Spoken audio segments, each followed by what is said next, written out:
Good evening, everybody, and we are here for the battle, episode 2 of the newer series called In Defense of the Genre.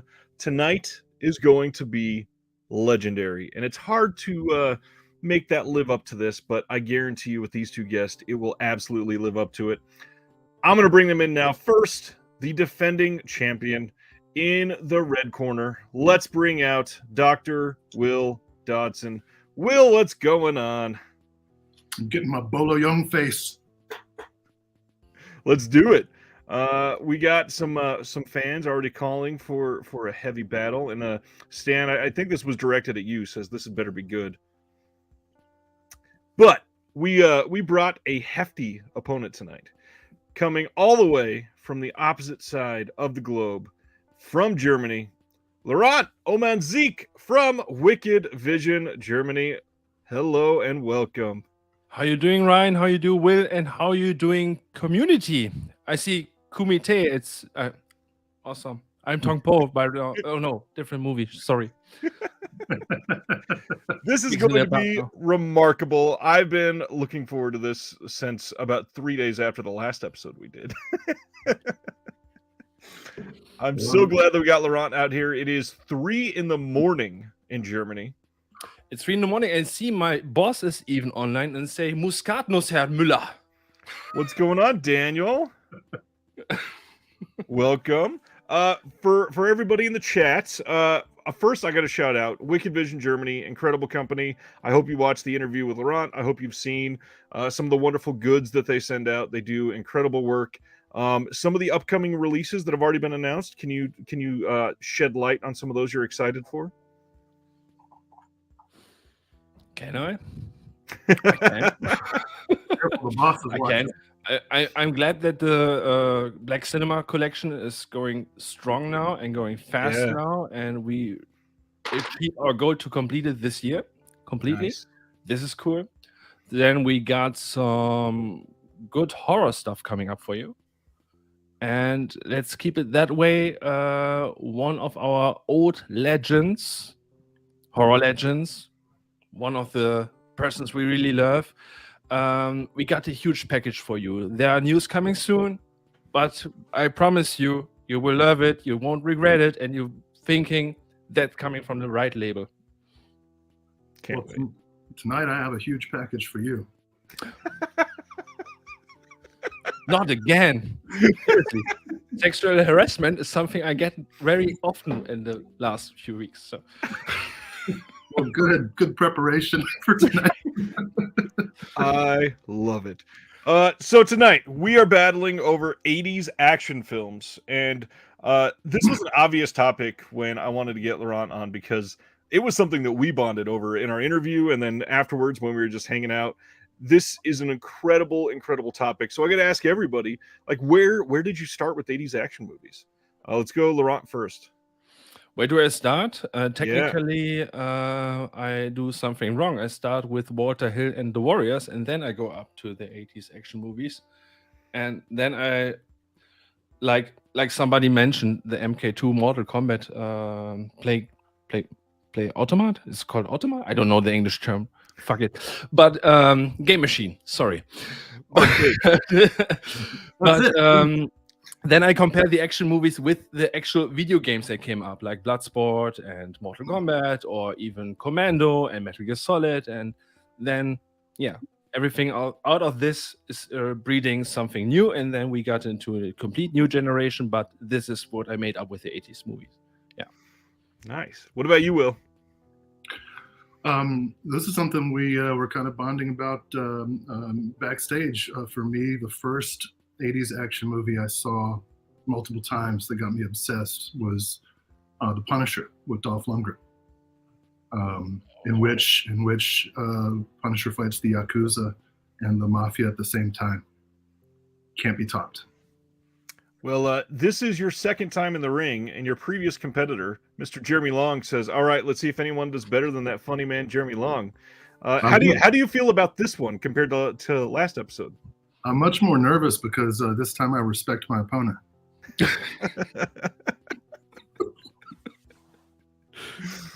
Yeah, Jeremy kind of deserved that one. Let's be honest. No, Jeremy's awesome. I loved I loved every minute. It's been a really interesting time to see everybody respond to last month's episode. So tonight we're going to change some things up, but to give the lay of the land and share what changed from the last one and what's going to be a little bit different. First, we went down to 16 titles. I think we did 32 last time. That was way too many. We're going to stick to 16 tonight so that we can actually talk about some of the films a little bit more. But the more important thing is this topic is not as giant as best TV comedies. So when I asked for lists from both of you, we had some good amount of crossover. You each gave me 4 matching titles from each other. So I will warn you now, I had to split those evenly. 2 of those went to Will and 2 of those went to Laurent. So you're going to be fighting to control those 2 titles. And they're going to be 2 that you love that your opponent has. When we go through this, each and every round, you are easily going to find yourself stuck in a corner every time, probably, because this list is full of some incredible titles. Off the cuff, Will, do you think there is a dominant, like, number 1 obvious winner of best 80s action film? Objectively or subjectively? Yes. Yes. Yeah, he mentioned it. Yeah. Interesting. Yeah. Well, let's see who gets it on this list and who's going to be the one to defend that one specifically. Brothers separated at birth now must do battle. It's like a Vietnam War movie, right? I think it's the plot of The Octagon. Oh, that is a movie I done research for this show now, and I said it's really shitty because there is no octagon. It's like Takeshi's Castle in the end. Yeah. Oh man! So tonight we're gonna have a full-on winner. Whoever wins at the end of this, I'm gonna try to get back for episode 3 to face a new opponent, and we're gonna do a completely different genre next episode. So that gives you motivation to try to beat your opponent. And the big topic of contention last time is: are we rooting for the movie or are we rooting for how the person argued? The hard part here is we're gonna keep going for the person that argued. So if Laurent happens to have The Punisher and Will happens to have some really terrible 80s action film, he has to argue his heart out to try to make it seem like it's better than The Punisher. Will, you gonna be able to do that? I will put my heart on it. As long as there's a heart on, that's fine. Will I do the same? I will do the same, Will. Good. We are here and ready to defend and to duke it out in a Vietnam jungle, in the Asian alleyways, in cargo ships for some reason. Happens a lot. Are we ready for round 1? What are we doing again? We're playing virtual Chinese checkers. All right, here we go. Round number 1. Sardis says, do we deduct points for obvious lies? Yes, of course. Oh, well, I'm fucked, man. I might as well. Yeah. Round number 1. Will, you are defending Big Trouble in Little China against Laurent with Streets of Fire. And on these first 4 battles, Will, you are arguing first. So give us the reason why Big Trouble in Little China is the superior film to Streets of Fire. Well, when you're talking about 80s action films, you think about what old Jack Burton said. Combine all of the most delightful elements of the wuxia genre, a hefty amount of wire fu and sorcery, with some monsters, some Howard Hawks dialogue, the presence of James Hong, and in the end, following the reflexes. That was it? Well, last time you put us on 20-second timers, dude. There was no timer. Nope. That was it. If you're giving me 45 minutes, I'll go through a dissertation about it. But Not 45 minutes, but the dissertation will wait for the next round. Laurent, tell him why Streets of Fire is much better than Big Trouble in Little China. First of all, it doesn't have the guy who sells Gizmo. On the second round, the film is called Streets of Fire. Come on, it's not Pavement Underwater, so it's even easier. And that is the reason why it's an action movie. It's a blueprint for action movies, by the way. There's a damsel in distress. The cool guy is saving her. And instead of what Hill did with Sylvester Stallone and the guy who played Aquaman, where they throw hammers in the middle and he says, "Oh, what are we doing? Are we in the medieval times?" In Streets of Fire, they actually fight each other with hammers. So you get what you get everything, dude. Guys on a motorcycle, cool music. Basically, it's the plot with Super Mario, the same plot. You know, you can play Super Mario Bros. Or you can be a guy and watch Streets of Fire. I want a rebuttal. You can have one rebuttal. I'm taking a rebuttal. Big Trouble in Little China has 2 damsels in distress, and one of them is a Chinese girl with green eyes. You know how rare that is?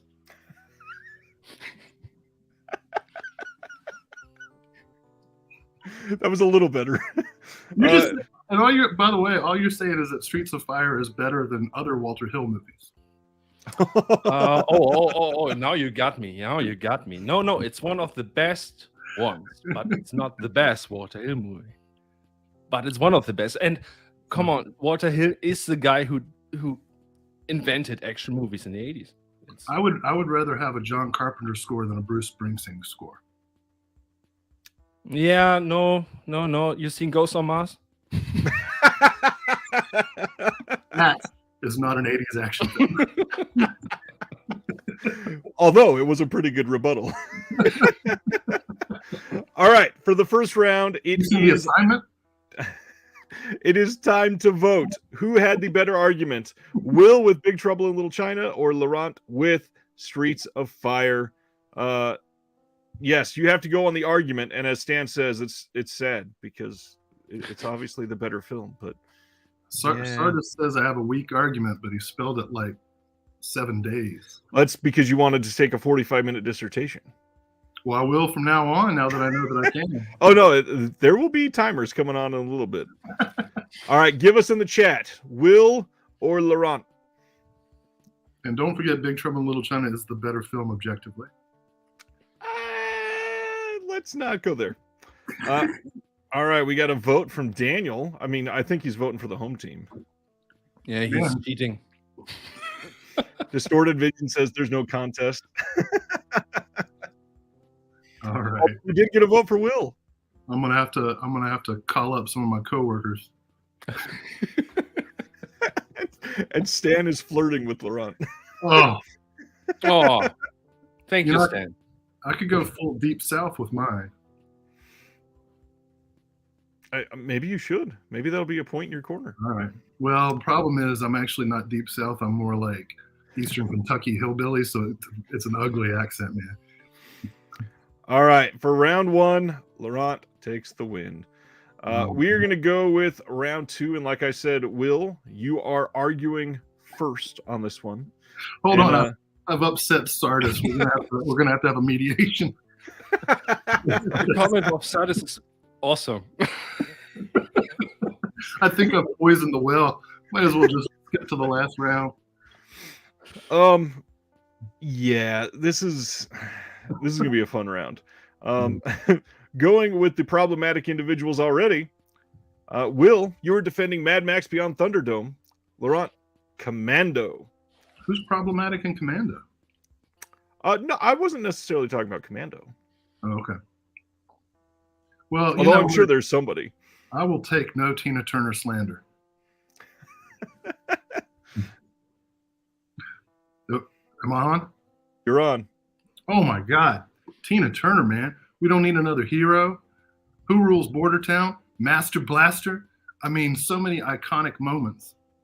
It takes the car chases of the Road Warrior and combines them with the weird fantasy duels of a Beastmaster or something like that. The thing about Mel Gibson, okay, noted anti-Semite and all-around bad guy, but it's his extreme brand of Catholicism that makes his early films work, because the man seeks out torture and suffering, and that's the quality that makes Beyond Thunderdome so watchable and rewatchable. Not to mention the fact that George Miller, was going through so many, such tragedy in his own life at the time, that the despair and pain that underlies the making of the film comes through in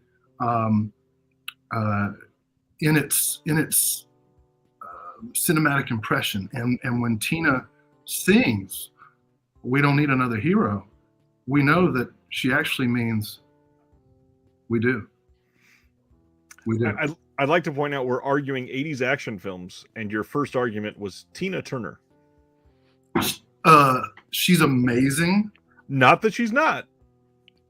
Yeah. Not that she's not. Yeah. The reason I selected this film, and I selected it over the Road Warrior, in part because of the presence of Ms. Turner and the history that she brings with her into this film. Well, let's turn this one over to Laurent. Laurent, Commando, why is it better than Mad Max Beyond Thunderdome? I first open my beer. And then, if you would say that Mad Max Beyond Thunderdome would be the better movie, right? I would say wrong. So here we go.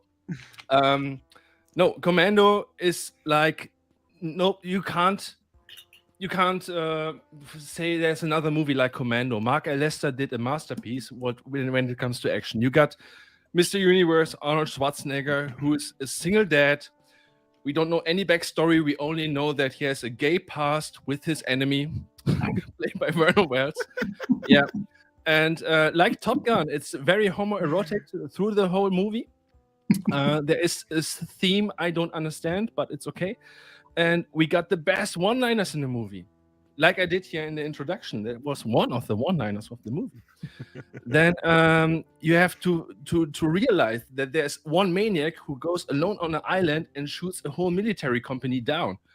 And now twist aside, think about it as a worker of the Isle who's working there. Then the alarm goes off and there's a maniac running around with a rocket launcher and kill everyone. This is fantastic. This is movies. Whoa, come on, man. And besides, there's a scene where Arnold Schwarzenegger is taking up a whole phone booth and throwing it.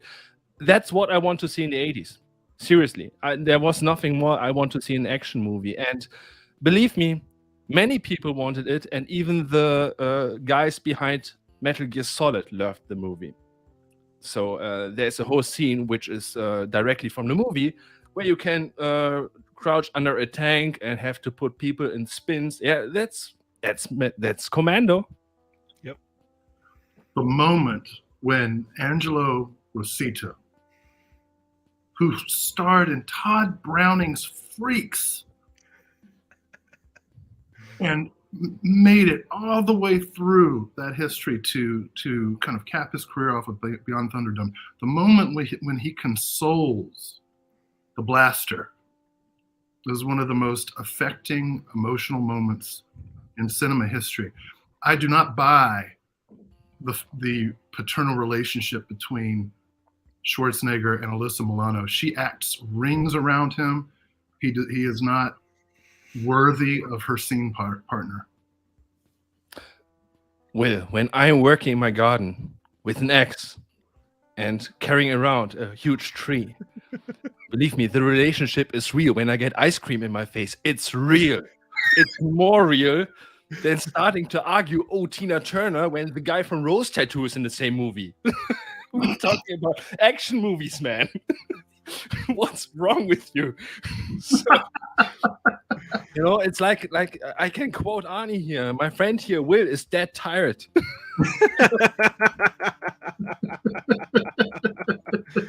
Oh man. Well, after that quote at the end, I mean, that was pretty great. I have to feel like if somebody asked Laurent if he left anything for everybody, he'd just say, just bodies. That was an let us some steam, Bennett. I mean, come on. After a penetration, perfect. And Daniel, do stupid movies. Hey, you know what, Laurent? I'm gonna kill you last. Okay, thank you. That was a good way to cap that, Will. Good job. All right, everybody, who had the better argument for this one? Was it Will with Mad Max Beyond Thunderdome or Laurent with Commando? Let us know in the chat. Will or Laurent, put in your votes now, please. And as they're voting, favorite quotes from both movies. You got Mad Max, Will. What's your favorite quote? Oh, I've never seen it. Laurent, what's your favorite quote from Commando? My favorite, yeah, it's let us some steam, Bennett. It's iconic. Every time I go in the toilet, I say it to myself. Let us some steam, Laurent. All right. Unfortunately, who rules Border Town? Man, you know what? I think that Alice in Chains song is about me. Down in a hole.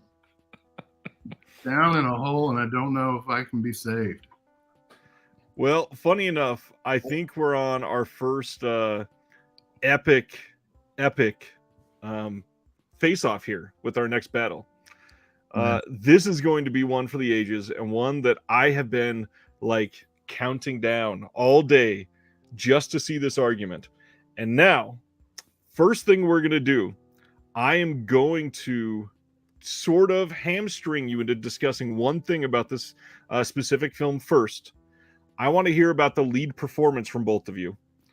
And the films you're defending this time, Will, Rambo First Blood Part 2. Laurent, you got Cobra. Fuck. I'd kill it on Cobra. Okay, starting with the lead performance, Will, why is the lead performance in Rambo First Blood Part 2 better? You want to die with me? Oh, man.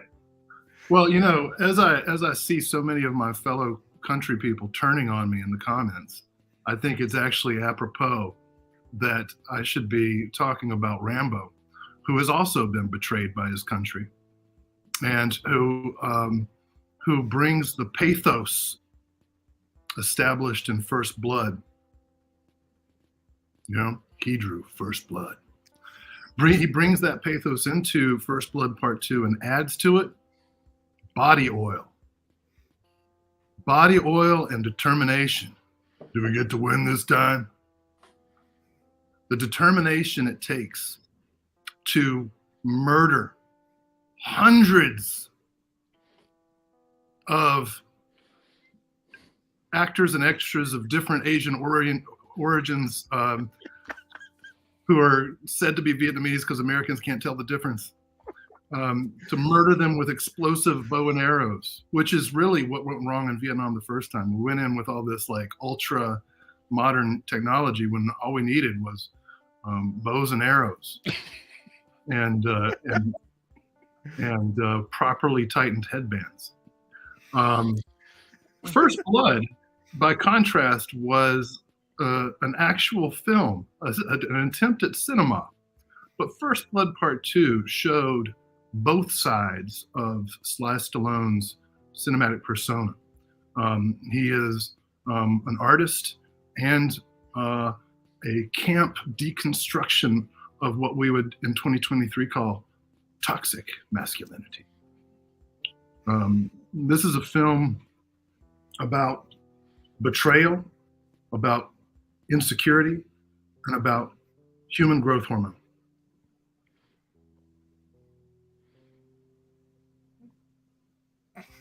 And let's not forget, in Rambo 3, the Taliban were the good guys.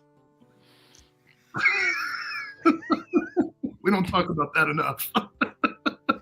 And they don't know what blue light is. Laurent. So I ask you, audience, do I get to win this time? I don't know, because Stallone is a masterpiece. And let's see what Laurent has to say about Cobra. First of all, I have to address to Will. You forgot that the only reason he's doing this barbecue over there in Vietnam is because he loses his photo equipment. That's one of the best parts about no it. Problem with that. You're making my argument for me. Yeah, I help you for this one. But actually, come on. Seriously, I think Cobra is made for a person who can't speak. And so it's the perfect movie for Sylvester Stallone. I don't want to say he can't speak, but his face expressions are better than Brian Thompson's face expressions under his silk mask. I don't know. Yeah, I think with, Cobra is a person like me. He goes in the grocery store and he say, I don't shop here. I don't care if you blow everything up. So when I go in the cinema and I see a person like him on a big screen, I think like, dude, that can be me.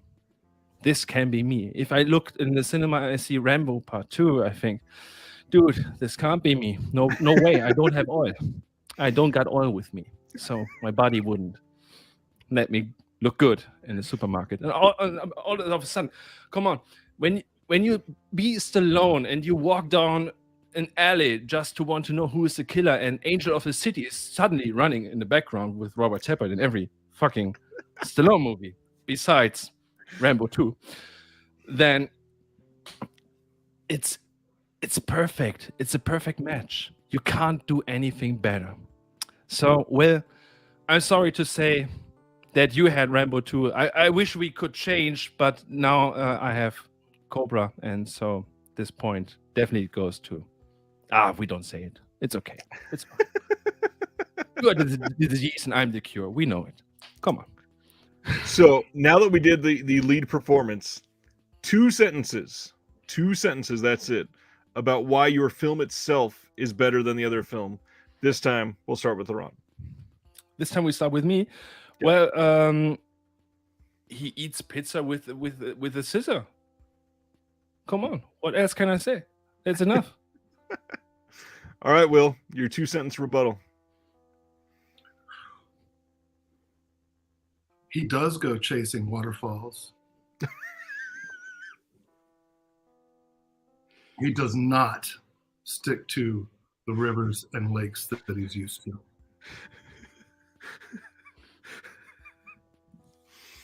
Well, in the chat, everybody, let's give some TLC to your keyboard as you tell us who won that one. Was that Will or Laurent for Cobra or Rambo First Blood Part 2? Put their name in the chat.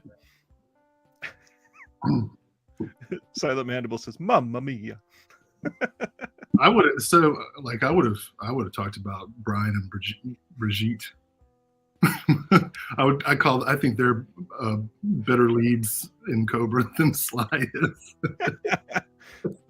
Stan says I'm losing it already. Man, this one might be a shutout. We are going all Will so far. No, man. Yeah, we have to. Well, this next one is also going to be a crusher, and I apologize in advance, Will.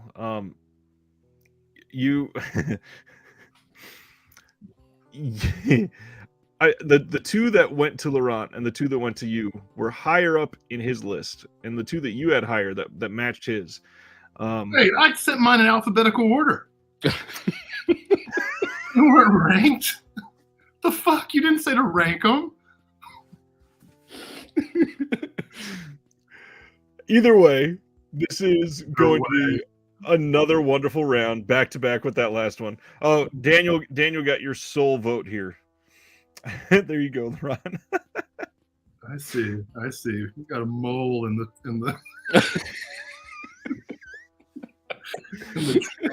Does one count? I don't know. Once again, Will, I'm sorry. Here we go. I'm not too sorry. These are two incredible movies. Laurent, you are defending The Punisher against Will defending Predator. So now, specifically on the action elements, why is your movie better than the other movie? Laurent, you're going to go first on this one. Okay. First of all, we got a huge, massive guy who can play the Punisher perfectly. He's called Dolph Lundgren, and I think will agree with me because he owns 48 movies with Dolph Lundgren. On the other hand, we got the best action editing from Mark Goldblatt. He the director. He was the editor of Terminator and all the action flicks. And so we got the perfect package when it comes to action and the shootouts, the fights.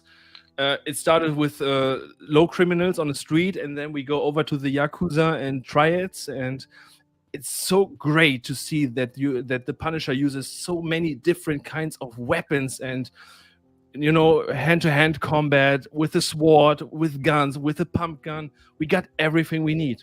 So in this movie, the action package, it's completed. It's completed from the front to the end, and this makes the best action movie ever made. Sorry, dude, I even got. Come on, this is real. This struggle is real. Damn, I can't show my leg, but I got the Punisher. You can't see it, but I got it tattooed on my leg. So this shows how much it means to me. This action flick, I can't get it out of my head. Even so, the Punisher doesn't wear his skull shirt in this movie, but he has a skull knife. So, there you go. A rare moment of weakness, Will. Let's see how you counteract this. Left so much on the table. Okay, you can't show your leg. If I shake my balls, though, it sounds just like the Predators. It sounds like the Predators clicking. Can you hear the clicking? You might not be able to hear it, but I feel it every morning. I don't even know how to respond to that. I don't know, man. You left a lot on the table. There's a lot to be said about the Punisher. It is off-brand. It's improperly cast outside of Lundgren. But it is a good movie. It's a favorite of mine. However, here's the thing about Predator: original concept. Original concept. The Punisher has been around since '74. Already had 4 comic titles to draw from, and this is the best they could do. Come on, Predator, totally original. And what a bruh fest! So much masculinity. I mean, you got Bill Duke, you got Carl Weathers, you got Jesse Ventura, you got Arnold Schwarzenegger, you've got Shane Black. Okay, so not everybody's super masculine, but everybody wants to be super masculine. You've got the mystical Native American character whose name escapes me. This kind of perfect formation of bisexual power.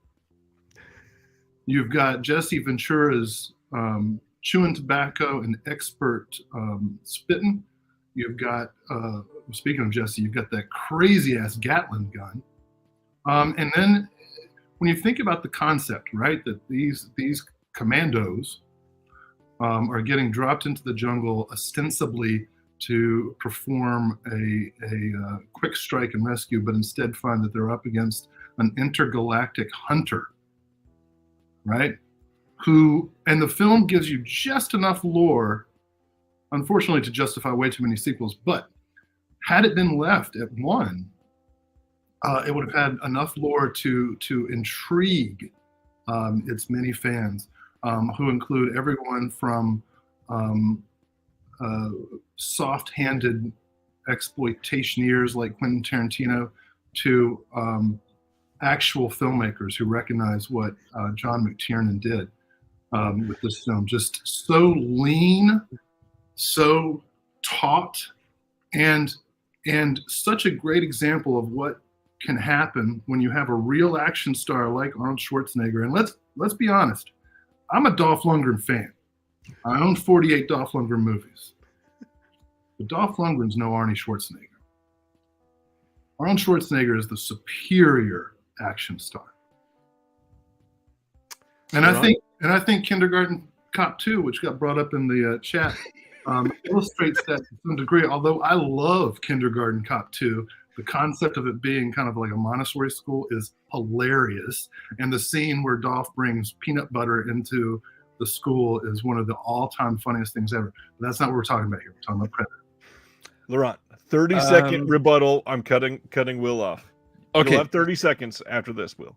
First of all, Predator is not original. You've seen Alien Shock with Kevin Peter Hall, who played the Predator. It's the same story. It's an alien who attacks people, throwing disc. And also Wolfen. Combine them, you got Predator. And that your balls listen like Peter Cullen's voice. Sorry, but that's creepy.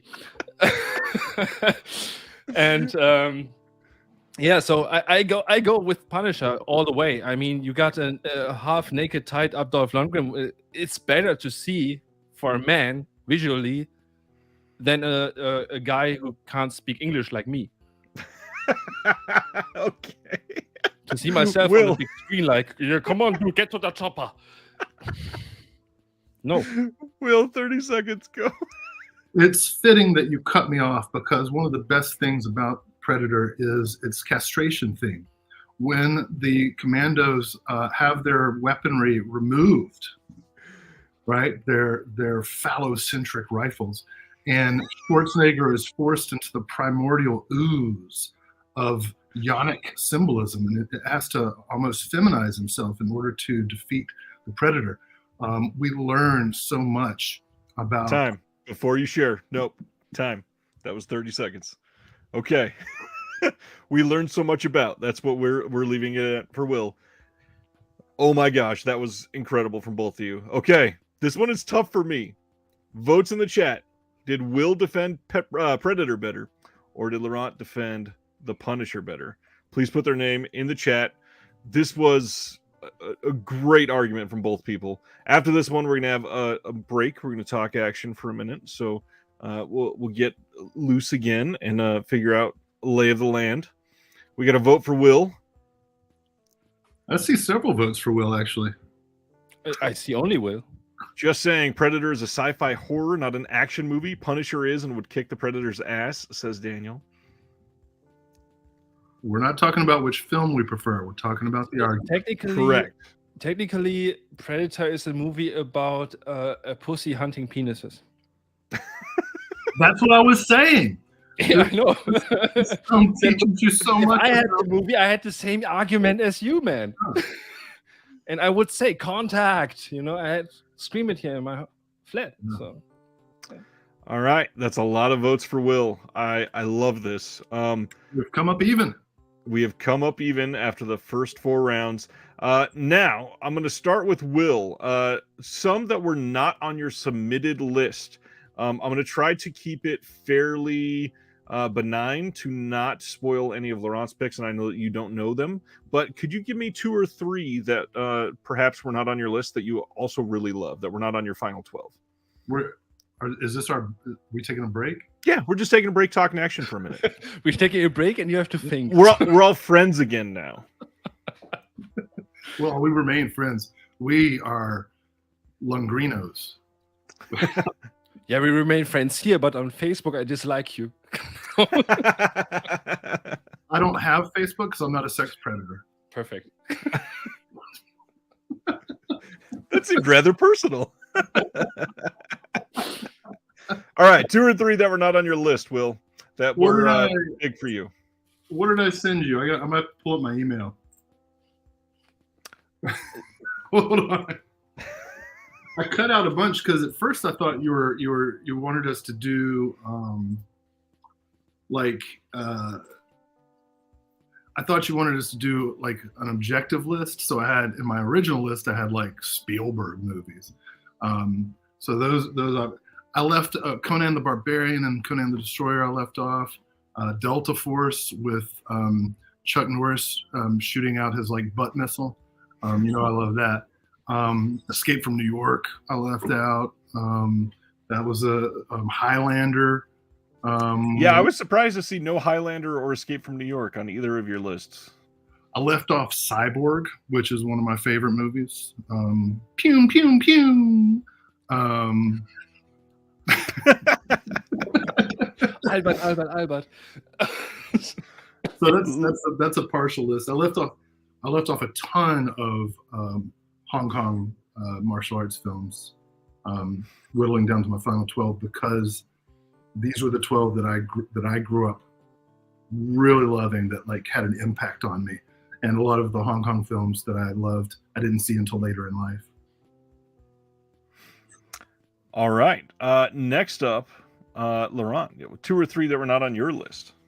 I don't know what I sent you either. But, It's been a long time. it was a long time ago, 300 years from now.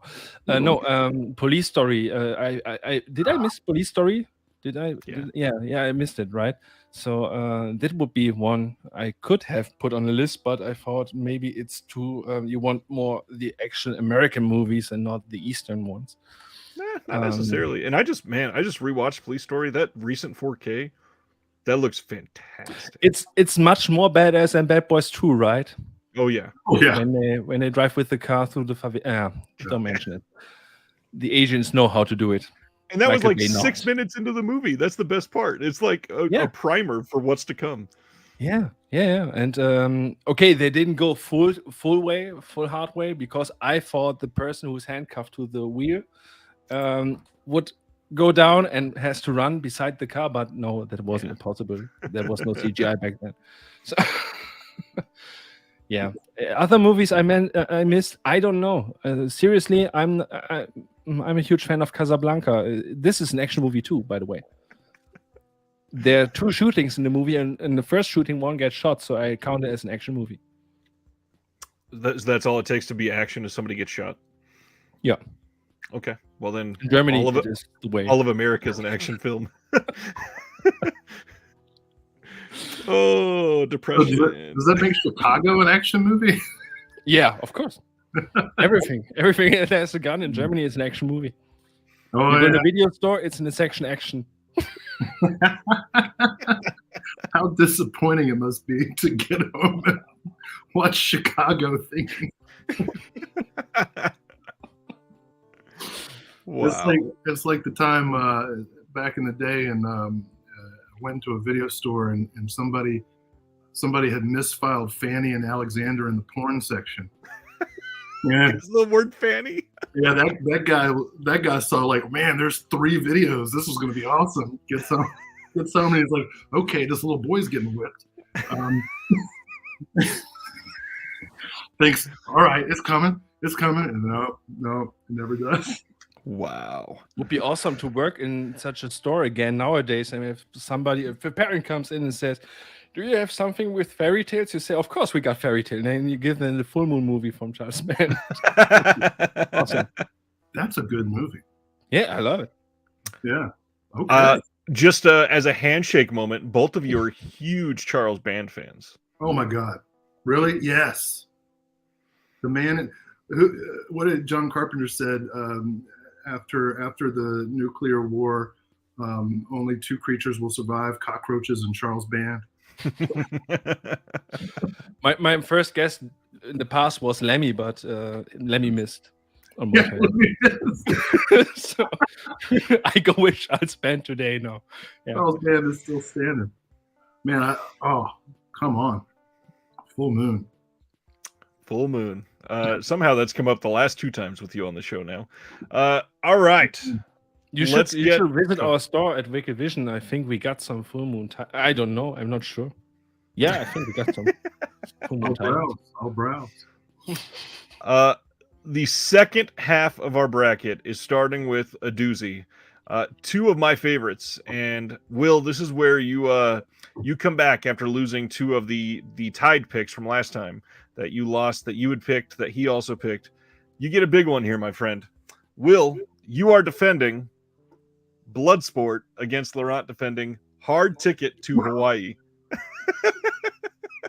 That is a tough one, although you got way more titties than I do. This is true. Way more snakes, too. Will, you can go first on Bloodsport, and you can go all in. We can give you a couple minutes on why Bloodsport is the far superior movie to Hard Ticket to Hawaii. Oh, my gosh. Well, I'm going to start out with an anecdote. I had a student many years ago. His name was Justin Dean.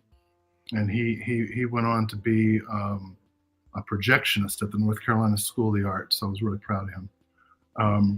And Machete had just come out, the Robert Rodriguez film.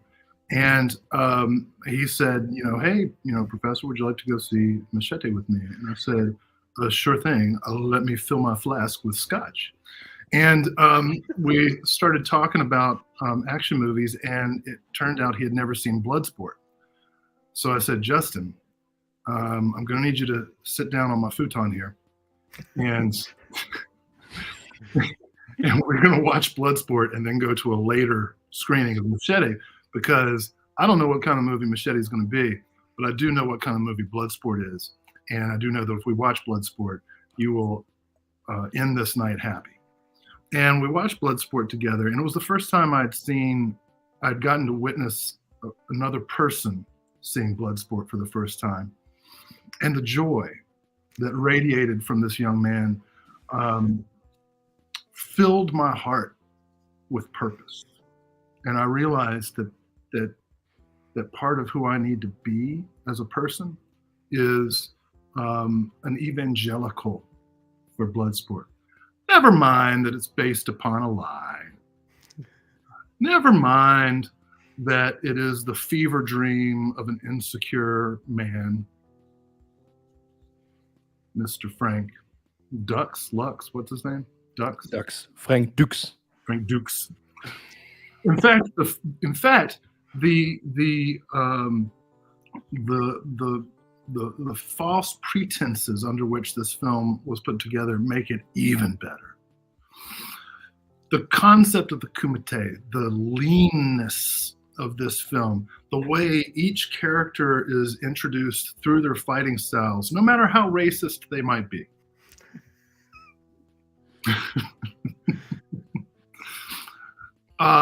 Is a masterclass in action movie storytelling. The character is defined by their fighting style. The occasion for their interaction is simple but compelling. And the presence of Ogre from Revenge of the Nerds as basically the love interest makes it both masculine in a traditional way and masculine in a progressive way. And I haven't even gotten to the real star of the film, Bolo Young, whose tits, I think, run rings around the breasts of Hard Ticket to Hawaii. I'll stop there for now, but I've got more in the chamber. All right, Laurent.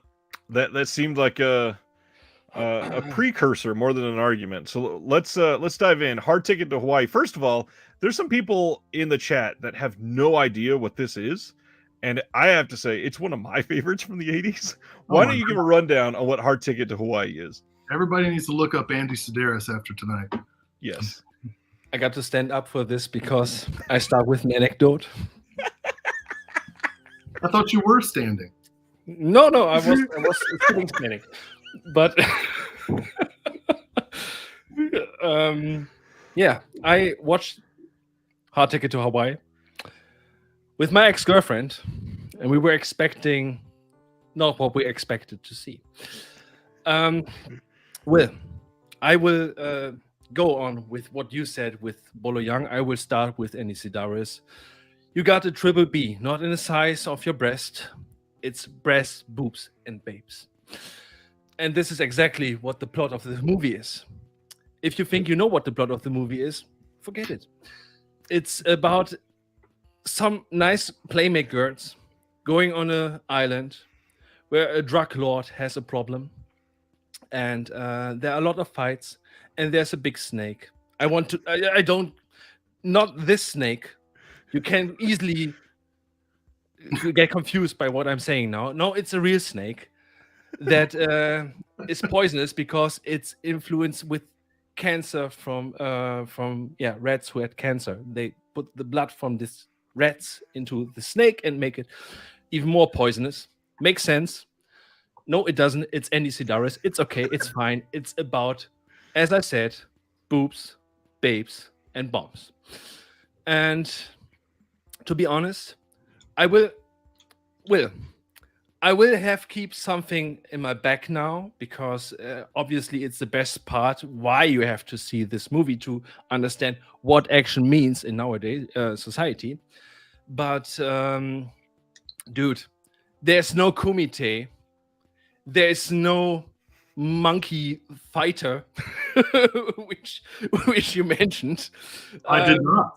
And there's no muscles from Brussels, which can compete with the breast from Sidaris movies. So yeah, I have to stop now because people are more confused now for what I was saying, and then the conclusion comes in the next round.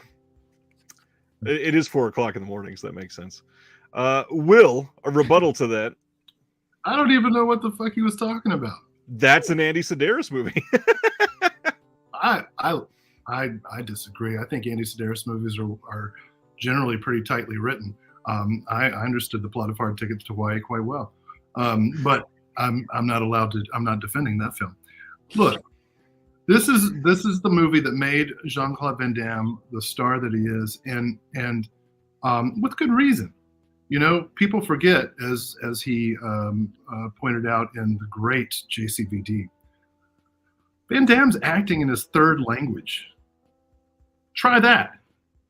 You know, I don't even have a second because I'm an American. You know, I've been robbed by the educational system of this fucking country that you're a part of. And well,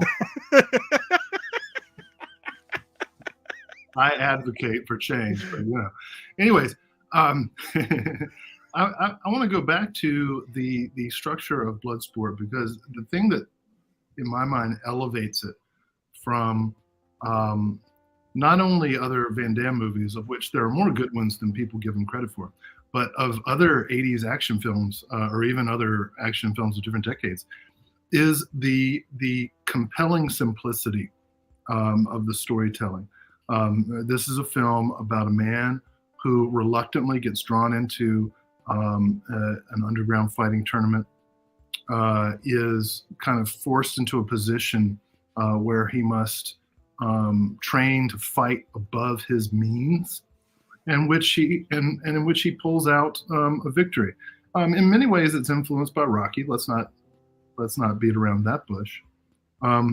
But it has something that Rocky doesn't have, which is complete side splits. You know, complete side splits. This is true. I almost thought you were going to give a serious answer like charisma, but that's okay. Laurent, a rebuttal. This is a serious answer. First of all, what movie have you seen? I seen Bloodsport recently, and it was about a little child who gets sold by his parents to an Asian guy who trains him and beats the shit out of him. Yeah, it was the inspiration for It's child trafficking. It was child trafficking in the movie. I don't know. It's crazy times. And the split, yeah, it was between two seats. I don't know if Bloodsport does not exploit women. Yeah. It exploits ogre. Let me come to Andy Sidaris. The confusing stuff I said is because if you've seen Andy Sidaris movie, you can expect a good action movie with a lot of explosions, a lot of guns, and sexy sport clips. If you remember sexy sport clips in the 90s, it was something that was on night television. I don't know if it's in the US, if it's the same, but in Germany, you can see a lot of naked girls. And I think Andy Sidaris, who worked for the television, was in Germany, saw that and said, you know what, I make it for the movies. I make it for the movies so the American audience can see tits. Yeah, Andy Sidaris was like, let me do it like the Germans. Yeah. I put a gun in a movie and it's an action movie. So, no one has ever said that.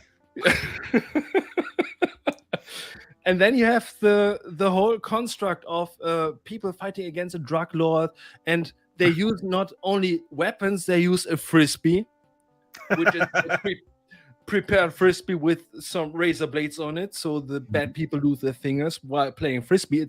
We have seen it a lot on beaches. Bloodsport a mistake. Bloodsport uses broken glass gloves. No, that was Kickboxer. Fuck, you're right. Yeah. That is, On that note, I think it's time to vote, and then we're going Yeah. to talk about these two movies again. We're going to vote in the comments now if you think Will defended Bloodsport better compared to Laurent with Hard Ticket to Hawaii. I know this is tough. Again, it's the arguments, not the film itself. I prefer the Eric Estrada era of Sedaris. Just saying. I love Anthony wants to know, with Will Smith. 7 was perfect. Laurent, will your company release the uncut version of Kickboxer? I don't want to pay that one guy $70 for a bootleg. No. Such an easy answer. Hey, you know what? If I had a company, I would. Yeah, if I would have a company, I would too. But man, it's money. I just want the voters to hear that. That's all. Also, okay. Oh man, this is. Wait, you missed the Mortal Kombat. Will you could use Mortal Kombat for In your your argument for Bloodsport. In your game machine? No, the movie, the game is based on the movie, and Johnny Cage is based on Jean-Claude Van Damme. Well, okay, that's an argument in my favor. Bloodsport does not have KMFDM, but that's okay. So Will has won this one according to the votes, but now that we're back to even for a moment, how good are both of these movies? Like, first off, so many people have never heard of Andy Sedaris in the chat or have never seen anything. Hard Ticket to Hawaii is wild. Like, there is a snake for like 45 seconds in the first part of the movie, and then they forget about it for 84 minutes, and then suddenly there's a snake again at the end, and it's so pointless. Listen, everybody, go see every Andy Sedaris movie, and then Google all of Joe Bob Briggs' interviews with Andy Sedaris. Rest in peace, Julie Strain. These are the films that made her the great star that she is, remains, will be forever. That's it. And then Laurent, Bloodsport. How much do you love Bloodsport? I love it. I love it so much. It was hard. It was really hard for me to compare it with Hard Ticket to Hawaii because I almost handed it to you by conflating Kickboxer, and then I forgot. No, of course. Almost as soon as I said it, I was like, "Shit, wrong one." No, it's a fun movie, Bloodsport, and I think it was one of the best ones from Van Damme, hands down.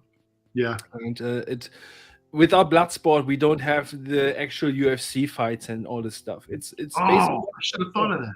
Yeah. Bloodsport, JCVD. Yeah, you should have thought of that, huh? Bloodsport and JCVD are two standout films. And the fighters in the movie were real fighters. That is something that has to be mentioned out, because in many action movies, the fighters aren't the real fighters. They have stuntmen. Except Scott Adkins and people like them. But in Bloodsport, everyone in the cage was a real fighter. I recently saw a film where Bolo Young was a good guy, and I cannot remember what it was now all of a sudden. But I was like, holy shit, Bolo Young's a good guy. I saw recently Shanghai Police, where Bolo Young was one of the background people, and there he was a good guy too. Okay, it's not that, but now I'll have to check that out. Yeah, I love Bolo Young. With Laurent here and a focus on Germany, I do want to throw out that Cape Light in Germany just released a 4K of Bloodsport. Hoping that some copies of that start making its way to some of the U.S. retailers, but also hoping that it gets a 4K release in the States. Somebody needs to put that out. That'd be a really fun, like, VSU from Vinegar Syndrome. Yeah. That'd be a huge title. Laurent, we can team up for a commentary track. We should.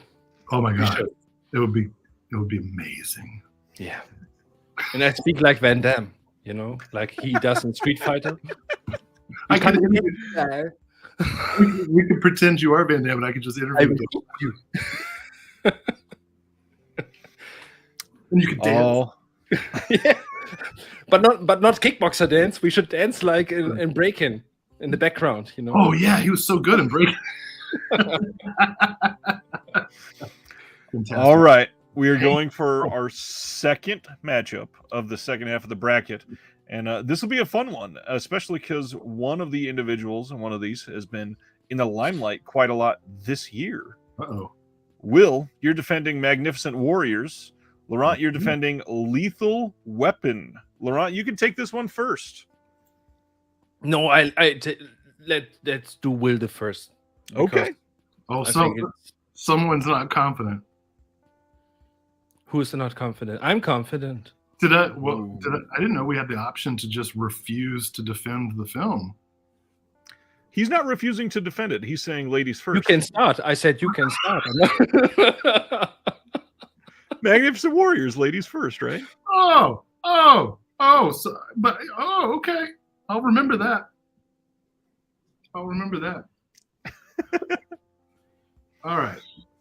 Well, let's start off with how not anti-Semitic this film is. Magnificent Warriors. Now it is fairly anti-Japanese, but not a single anti-Semitic bone in its body. The first thing that I love about this film, this is what, 1985, 84, 85, I think. Michelle Yeoh is so. This is 1987.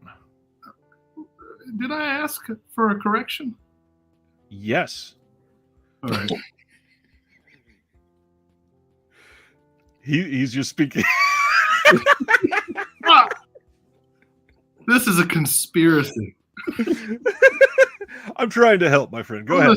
Let me start over. I'm starting over. This film from 1987 has zero anti-Semitism in it. And one of the great things about it is how much joy and fun Michelle Yeoh is having. As the film progresses, you almost forget that thousands of people die in this movie. Thousands. The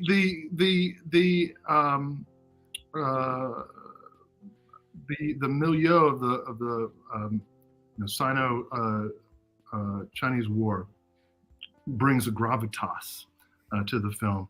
But what really matters is the action sequences featuring Yeoh and all the other cast who manage with a gang of 4.5 with the swindler character, managed to take down an entire army. And I have to think that that John Landis saw this film because the Three Amigos kind of lifts potentially elements of the besieged Chinese town's defense sequence. Just saying. I mean, not that John Landis would ever steal from other movies or murder people. But I will say, look, the only argument I need to make about this film is Michelle Yeoh.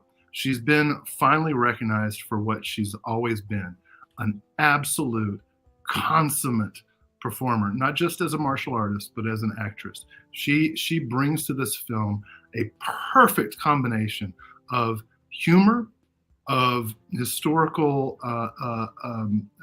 accuracy, and of pathos as she manages to skirt the lines of flirtation and actual romance with whatever the other character's name is.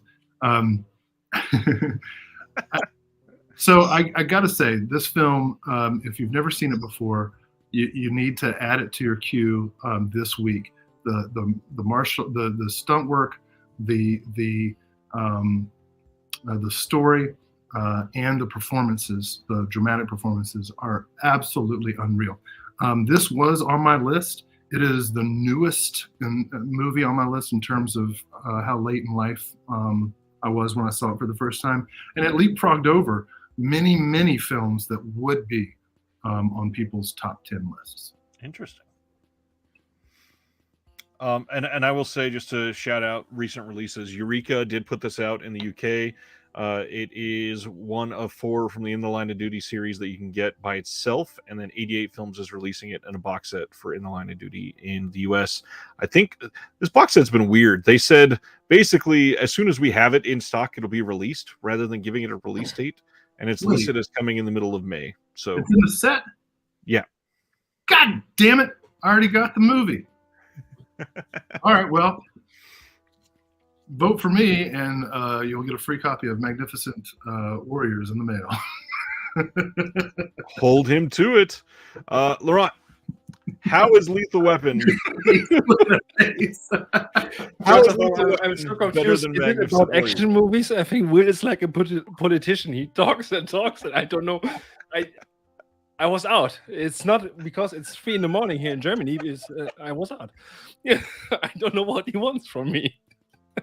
Your vote. Yeah. I vote for me, and I send you everything from Wikipedia. No, that wasn't. Oh, I just got Wikipedia's vote. So, we're coming up now with a Lethal Weapon. A Lethal Weapon for me is really important because you have a body cop movie. This concept, people say it started with 48 hours, but that doesn't make sense because you have a prisoner and a cop, and now you have 2 cops as a body cop movie working together, and they are like yin and yang. You know, you have the family father, Murtaugh. He's a black person, which I really like in an action movie. I like black persons meeting white persons and the 2 cultural differences. It's awesome. And then you have Mel Gibson. I think who better person you can have as a partner when it comes to we don't go down that lane, but who has a psychotic problem and suicide thoughts and everything, and they grow up together and stick together because first they hate each other and then they grow up so much that we have a whole series out of this movie where we get even deeper in every movie, and we feel with them, and we love these characters, we love the figures. And I think what Shane Black, who did also Predator, but who wrote the screenplay for Lethal Weapon, he made an awesome job and showed us that you can write when you have a good script and good actors who can play well, you have an awesome movie, and Lethal Weapon is one of them. And the stunts in this movie, man, Dar Robinson is in this movie. It's one of his last movies, Dar Robinson. He was the guy who invented the stunt in the movie Stick with Burt Reynolds, where he's falling down a ceiling and he only has a cable on his leg, but the cable was nearly invisible. And in Lethal Weapon, he has one of his last showings, and there he's falling down from a ceiling again, hanging on a rope which is invisible. So yeah, hands down, I think Lethal Weapon, this movie made history, and many action movies based on this concept later on from Lethal Weapon, they stole it from Lethal Weapon. So if you have any buddy cop movies in the 90s, in the late 80s, you know, first of all there was Lethal Weapon and then came the others. So that's it. There is no question whatsoever that Lethal Weapon ripped off 48 Hours. Okay. A. And B, Magnificent Warriors has 0 mullets.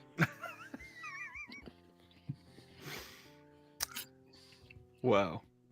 Oh, look at that. Mike Leader showed up to say, I came in at the right time. Dar Robinson was a legend. That's amazing. First of all, Lethal Weapon is in the same universe as Monster Squad. You know? Do not. Yes. Monster Squad. We see Murder's House. We see it in Monster Squad. So there you go. Monster Squad is the superior film. For the record, Monster Squad released by Wicked Vision. Go buy it now.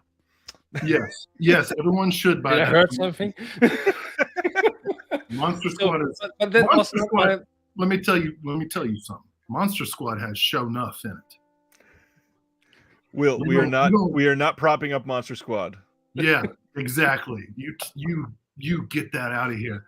I didn't try to bias everybody by talking about everything, everywhere, all the movie that Ryan likes so much.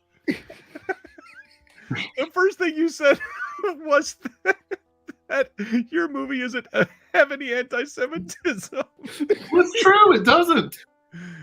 I mean, you don't know that. I'm pretty sure. But no, really, Lethal Weapon, the stunts, the famous jump from the rooftop. It's one of the iconic stunts which I really love and enjoy and see every time again. I love it. I think every time I see this scene, I think, well, maybe I'm like Riggs. I would do the same. I would put him handcuffs and just jump. Unlike Mel Gibson, Michelle Yeoh could just do it by herself. Yeah, you're right. You're right with that one. Okay. She didn't need to be replaced by a professional. On that note, let's go to voting. Just a reminder, Will was defending Magnificent Warriors. Laurent was defending Lethal Weapon. Who put up the better defense? Again, not which movie is better. Who defended their movie better? To be clear, Michelle Yeoh versus Mel Gibson. That's not what we're arguing. Oh, okay. I retract my statement. Names in the comments. Who won this one? Daniel As I said, Will is like a politician. He wants to. It's true. Daniel says, best movie ever, Monster Squad. It is an action movie. It has guns. Oh, that's funny. I think everybody's voting for Monster Squad. No, but seriously, 48 Hours is not a buddy cop movie because Eddie Murphy is not a cop.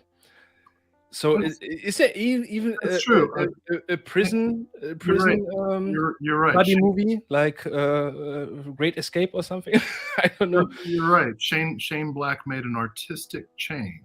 Yeah. Yeah. He took 48 Hours and he was like, what if? What if they were both cops? What if they were both cops? Got it. Thanks, Hollywood. All right. Laurent has won that one. We are... I mean, first of all, how much does Shane Black love Christmas? So many of his movies are based around Christmas. Maybe he didn't celebrate it as a child and has a trauma, and now he's doing it in his movies. Could be. I am very much looking for this next one as well. We've got two of literally the best of all time, and I think that Freebie and the Bean. What was that? Oh, sorry. Spaghetti pointed out the Freebie and the Bean cop movie. It's great film. You know who was a big fan of that film? Stanley Kubrick. Interesting. Yeah. Have you asked him? Yeah, we talked last Thursday. Oh man, Mike Leader wants to shout out Sergeant Rock, the Shane Black movie, and then Stan Geezy says Kiss Kiss Bang Bang is Shane Black's best. Yeah, we got the Sergeant Rock movie. He reads a comic in Predator, right? Good call. I think so. He has a comic of Sergeant Rock from DC Comics. I find Shane Black problematic. A little misogynistic for my taste. I love him in Dead Heat.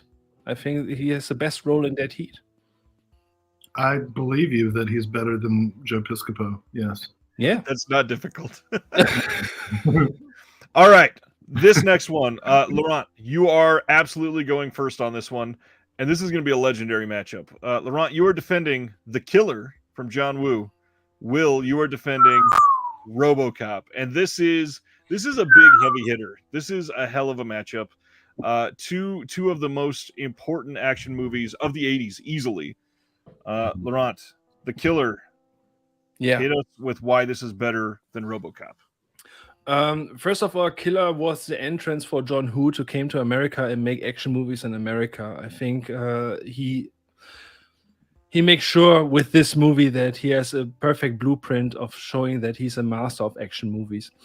We have with The Killer a combination of action movie and love movie and also drama. We got every genre mixed in this particular movie.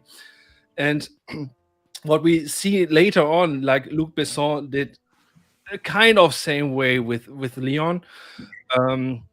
We have a killer who regrets some mistakes he did in his job, doing an assassination. Something went wrong. He made a mistake, and now he regrets it and want to make I don't know the English term for it, but he regrets it and he wants to make it the best way possible for his future. And this is the struggle he have, and this is the struggle we see during the movie. And while he's also an assassination and hitman doing his work, he has to struggle his personal things, and we see both sides. And this is amazing, and it all comes down to a huge showdown, which is the showdown we see after that in every fucking John Woo movie. I mean, we need doves, we need a church, we need candles, and we need a big shootout and a lot of blood. And believe me, the killer has one of the most spectacular scenes in the end, where every time I watch it, I cry. I really cry because it's so intense. It's amazing, and I don't want to spoil it for the people. You have to see it if you haven't watched it. But it's you. I say so much. If you are blind in a situation like this, it really gets you mad, because So it's a good movie for blind people. it is. There is a blind person in the movie, but at the end, let's say it this way: love can make both blind. And it's one of the movies which I really appreciate, that there's so much drama and romance in an action flick, and really great combined. That's a good argument. What do you got for us, Will? Why is RoboCop better than The Killer? Don't go for the pathos like that. Look, only one of these films has Lisa Gibbons of Entertainment Tonight fame. Okay. Well, clearly we have work to do. Look, yes, you're right. We have The Killer to thank for Paycheck. Great. Glad that we got Woo to Hollywood for that. Look, we're talking about RoboCop here. Guns, guns, guns. This is one of the greatest satires in the history of action films. Paul Verhoeven at his very best,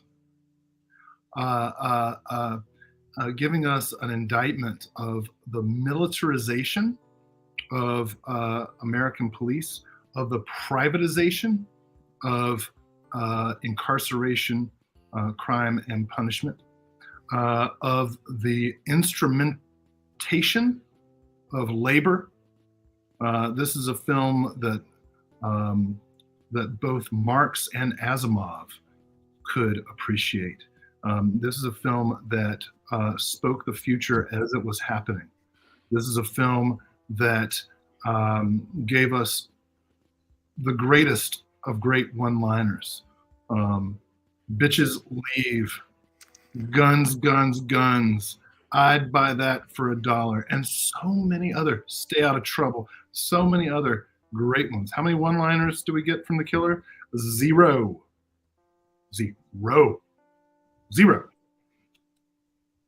I'm glad somebody recognizes Lisa Gibbons, because she was a promising young newscaster. You're right. We wouldn't have Showgirls without RoboCop. We wouldn't have Starship Troopers without RoboCop. This was the film that brought Verhoeven to America. We wouldn't have Basic Instinct without RoboCop. We wouldn't have Total. Thank you for helping me. We wouldn't have Total Recall without RoboCop. How many great American films did Woo make? Hard Target. Face Off. Hard Target. Face Off. Well, okay. Face Off is a good movie, by the way. Yes. Good. Both of those are good. And they're not great. He did also good movies in Hong Kong. He did. Yes, he did. He did great in Hong Kong, and he did great movies. Come on, Laurent. Wake up. Well, anyway, we're talking about Hardboiled. Here we go. That was before that. Well, we're not talking about Hardboiled. Where was I? RoboCop. Oh my gosh, the whole concept, right? Which, and you know what else is fucking amazing about RoboCop? It spawned a ton of children's entertainment, including cartoons and toys. How fucked up is that? How amazing is that? How wondrous is that? How American is that? The fact that that happened shows the prescient prophecy of Verhoeven, who should be remembered as not just a great director, but an all-time great director. The performances, Peter Weller, Nancy Allen, Kurtwood Smith, Ronnie Cox. I mean, so many iconic performances. Every time I see an episode of that 70s show, I want Kurtwood Smith to say, "Bitches leave." It's just it's just the greatest. Like I'm devolving now because the argument at this point has to be RoboCop is just the greatest. When the T-1000 falls over and tries to get back up, it's one of the funniest upside down turtle moments in the history of the world. Look, The Killer is a great film. Nobody's going to deny that. I would never deny that. I love The Killer. I've taught The Killer, but RoboCop, it's just, The Killer is so focused on its Christian redemption story, whereas RoboCop has so much going on in it, so much beyond that, so much that's more relevant than the sort of religious flagellation aspect. All right, we're gonna cut that off there. 30 second rebuttal from Laurent, and then 30 seconds from Will. Ready, go. Well, we don't got any toys of the Killer, but we got video games of the Killer called Max Payne. Bullet time is a huge thing that was created by John Woo. I just want to mention it. But also, I think RoboCop, yeah, it has some religious stuff in there. And like The Killer, it's a hybrid. It's a science fiction action movie. And The Killer is a dramatic action movie, but more based in the real world. So I think I go more with The Killer, personally, because I can identify with the persons more. Not in the shootouts, obviously. I'm not a trained Marine, but and not a trained hitman. But it's more realistic in a more grounded way, I think. And so it's a better action flick. All right, Will. You can have the same 45 seconds he had. Go ahead. So you're saying we have The Killer to thank for Marky Mark and Max Payne? Is that Yep. Oh. Yeah. Yeah, no, don't. That's Go some collateral damage. Look, you know who probably prefers The Killer to RoboCop? Mel Gibson. Me too. So if you vote for The Killer, you're voting with Mel Gibson. Like you're saying, I stand with Mel Gibson. Wow. Haven't you in your list Mad Max, Beyond Thunder? Just wondering.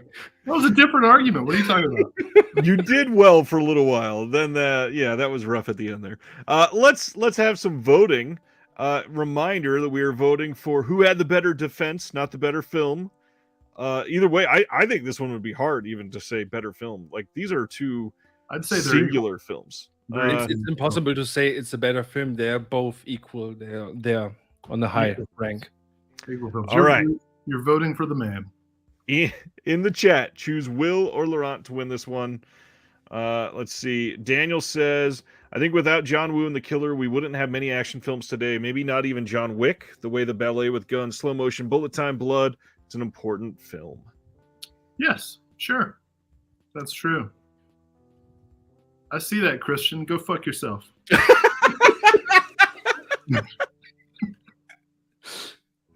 Wow.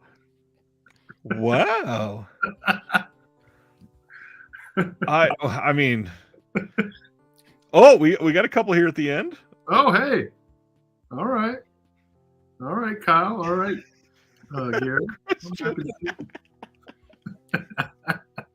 You wouldn't even know The Killer if it wasn't for me, you motherfucker. All right. It appears that Laurent has barely won that one.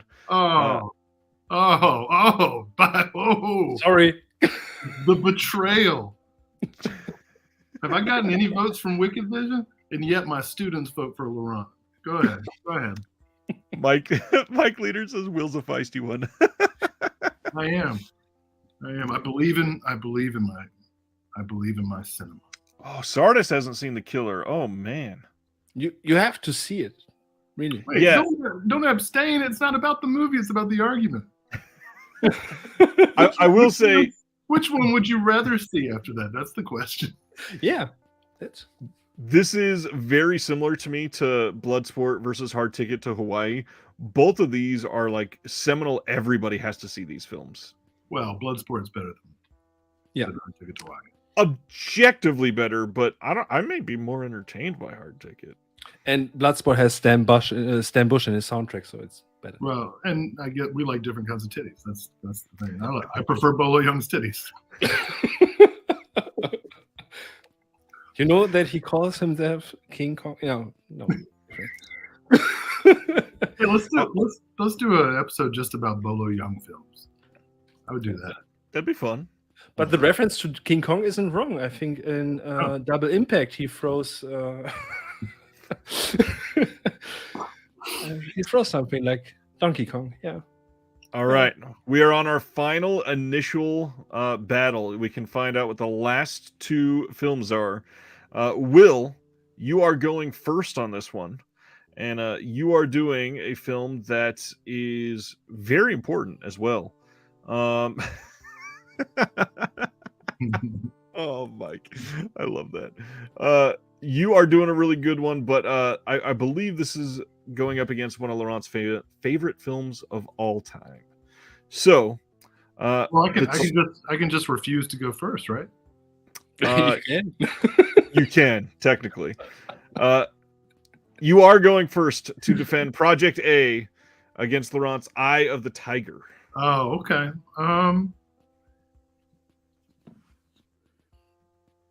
I choose to go second. Should I go offline too now? No. No problem. Laurent, No problem. Why is Eye of defend the Tiger one of the best ones ever? Yeah, Eye of the Tiger is one of the best ones ever because we have Gary Busey in his highest times before he had the motorcycle accident. Speaking of motorcycles, the movie is about motorcycles. It's about a gang led by William Smith who's terrorizing a little town. And we have the old concept of High Noon, somebody who's against the bad guys on his own. So we got a little Punisher vibes now here. And it ended like a biblical fight at the end. Now Will is gone. Okay, Will, I'm not finished yet.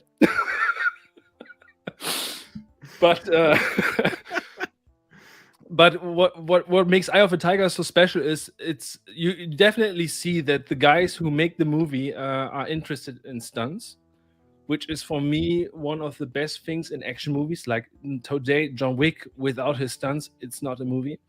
Yep. And the same goes for Eye of a Tiger. They use the soundtrack from Survivor better than the Rocky movies. Now it makes sense because he got the Eye of a Tiger, Gary Busey. And it starts as a revenge movie, which gets even harder and harder and harder and harder. And nearly the end, it's in a Vietnam movie. Seriously, it's getting to a Vietnam War movie at the end. So if you haven't seen it, I say to you, you have to see it because this is one of the most important action flicks of the 80s. And the who is who from the stunts, Gene LaBelle, Tony Brubaker, everyone is in this movie. So this is the compendium of stunts is Eye of the Tiger. And if you haven't seen it, one of the best ways you can see it is in this wonderful Wicked Vision media book, still available from their website. Please go buy it. Now this is what I call commercial here.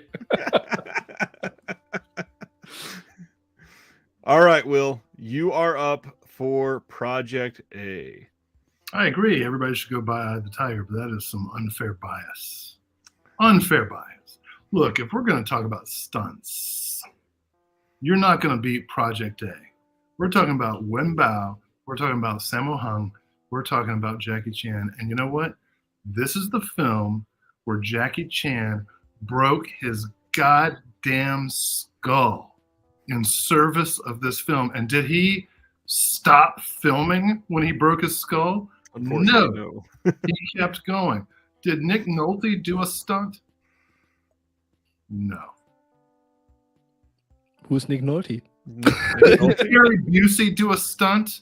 Also no. Also no. Are the two interchangeable? Yes, in my mind. Look, Project A.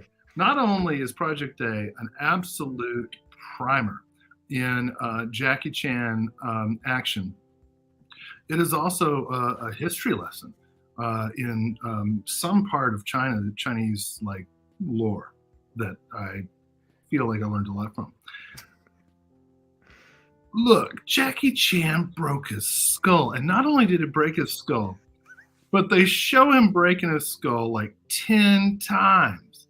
How could any other movie top watching Jackie Chan break his skull 10 times and then knowing that he got up and was like, I'm okay, and kept making the movie? You seen the making of? He didn't say I'm okay. They came with many ambulance and rushed into the hospital, and they have many problems with the insurance company. I'm speaking figuratively, of course. The point is, the point is, he never stopped. Never. Jackie Chan never stops. He's one of the greatest for sure. But Eye of the Tiger. Any memorable things, Laurent, that you would throw out as just simply better about Eye of the Tiger, other than Jackie Chan breaking his skull?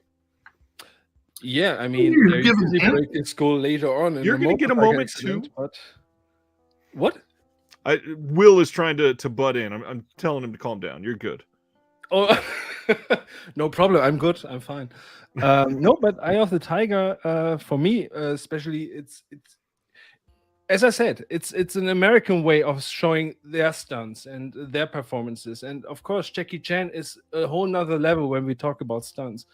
But what they show here in Eye of the Tiger is what you can do with motorcycles, with explosions and fighting. And the end fight, oh man, Will Smith scene getting beaten up by Gary Busey, it's the best thing. And Yaphet Kotto standing next to that saying like, get it, dude. You do it. Perfect movie.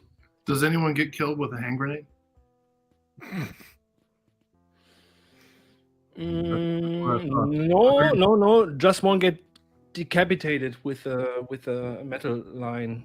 But no hand grenade in a carpet. No. Any pirates? Pirates?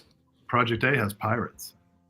Yeah, no, dude. We have the Vietnam War. Pirates were way back over there. So we are not Pirates of the Caribbean style here. No. No, it's not always there's no Johnny Depp eyeliner pirates. These are real pirates. These are real pirates. Yeah, Captain Hook is there. Was there a sequel to Eye of the Tiger? Not officially. There was a second movie where and by the way, Eye of the Tiger has the best car next to Kid and the A-Team van. It's combined.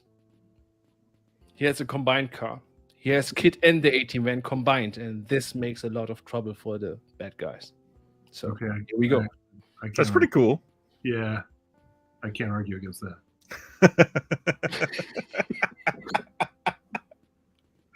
You know what? Fuck it. Go ahead and vote for love Knight Rider. After all that. Oh, you're so kind. All right. We are going to call an end to Eye of the Tiger versus Project A. Will defended Project A. Laurent defended Eye of the Tiger. Look, please give a name in your comment for who you're voting on. We'll give it a good 30, 45 seconds. I'm you're voting for the argument, not the film, but it is also true that Project A is the better film.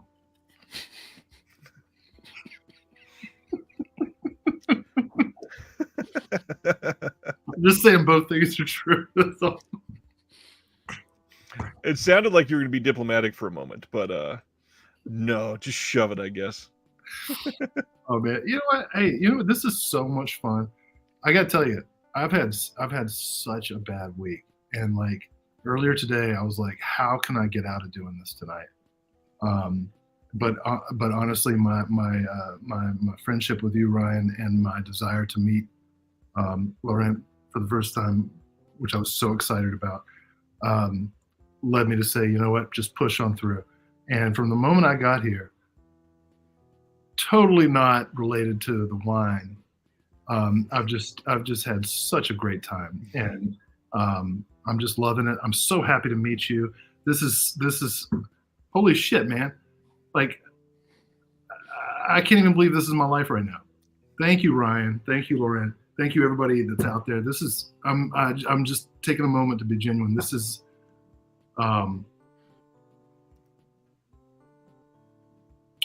a genuinely wonderful moment. I'm so happy to be here. It's pretty cool to have people across multiple states in the U.S. Battling with somebody in Germany. We've got viewers from the U.S., from Germany, from Hong Kong watching right now. Like, this is pretty incredible. And I'm feeling a lot better since I peed in this bottle. I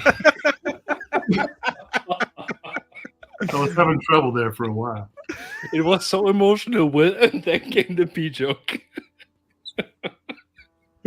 Amazing. As you just said that you're having a great time, unfortunately, almost all of the votes are for your opponent. That's fine. I'll give it up. Oh, wow. So this is going to be fun because as we go to the second round, the first half of the bracket, you guys were split perfectly evenly. On the second half, Laurent has taken one more than the first half, so he's up 3-1. So I'm going to change one of these two titles over to Will's name and make him defend the other one. Is charity or punishment? Yes. Okay. Absolutely. So now, in this second round, what we are going to do, this is time where we have 8 films left, and I would like to hear your very impassioned defense of why it is the more inspirational to other films type of action film. And for many of these, they are some incredible films.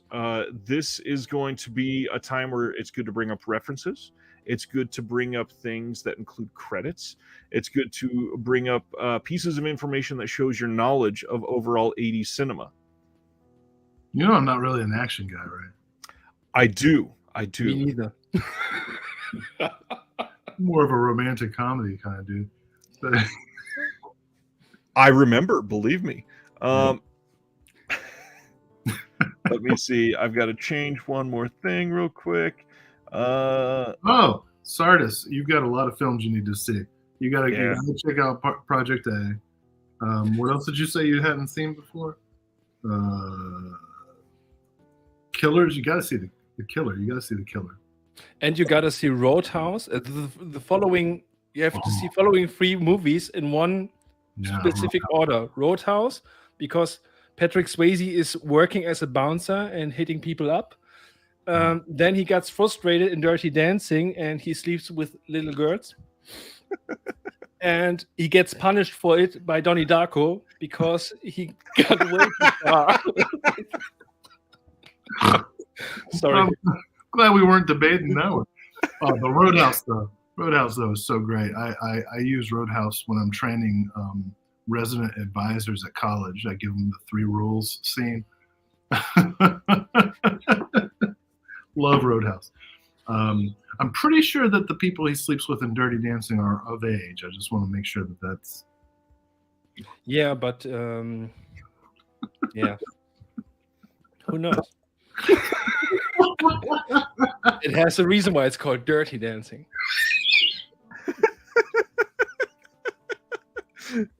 I love it. Okay, so like I said, we are now talking about like the impact of the legacy of this film onto other action films.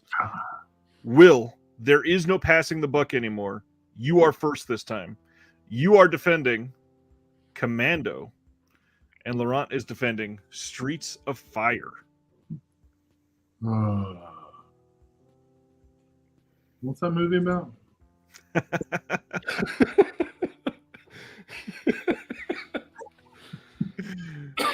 I'm supposed to say why it's influential? Yes. Why Commando is more impactful to other action films than Streets of Fire. Okay.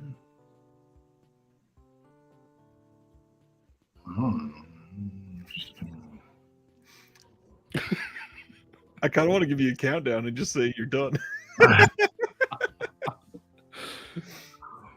Well, look. So first of all, this really kicked off. Prior to this, Mark Lester had been better known for sexploitation movies like Gas Pump Girls or whatever that stuff was called.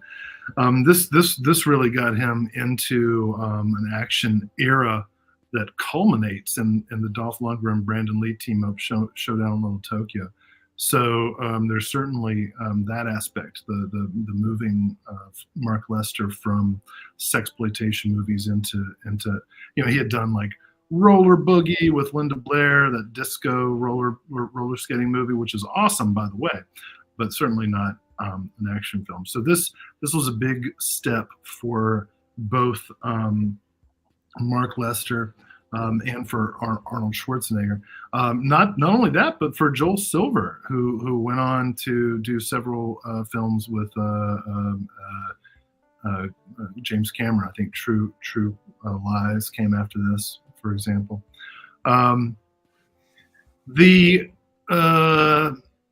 conceit, right, of the super aggro, muscly, oily dude protecting a child, in this case, young Alyssa Milano, who's quite good in this movie, certainly carried through, not just in U.S. movies, Hollywood movies, but internationally. I think Leon the Professional owes a lot to Commando in some ways. Maybe. Yeah, I'm going to say that.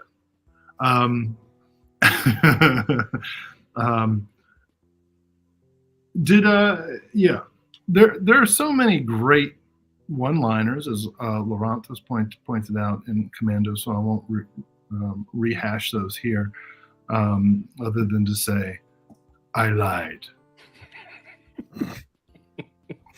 Well, I will just point out that, again, reminding everybody, we're discussing the impact on the future of action films. So, Laurent, how does Streets of Fire impact the future of action films?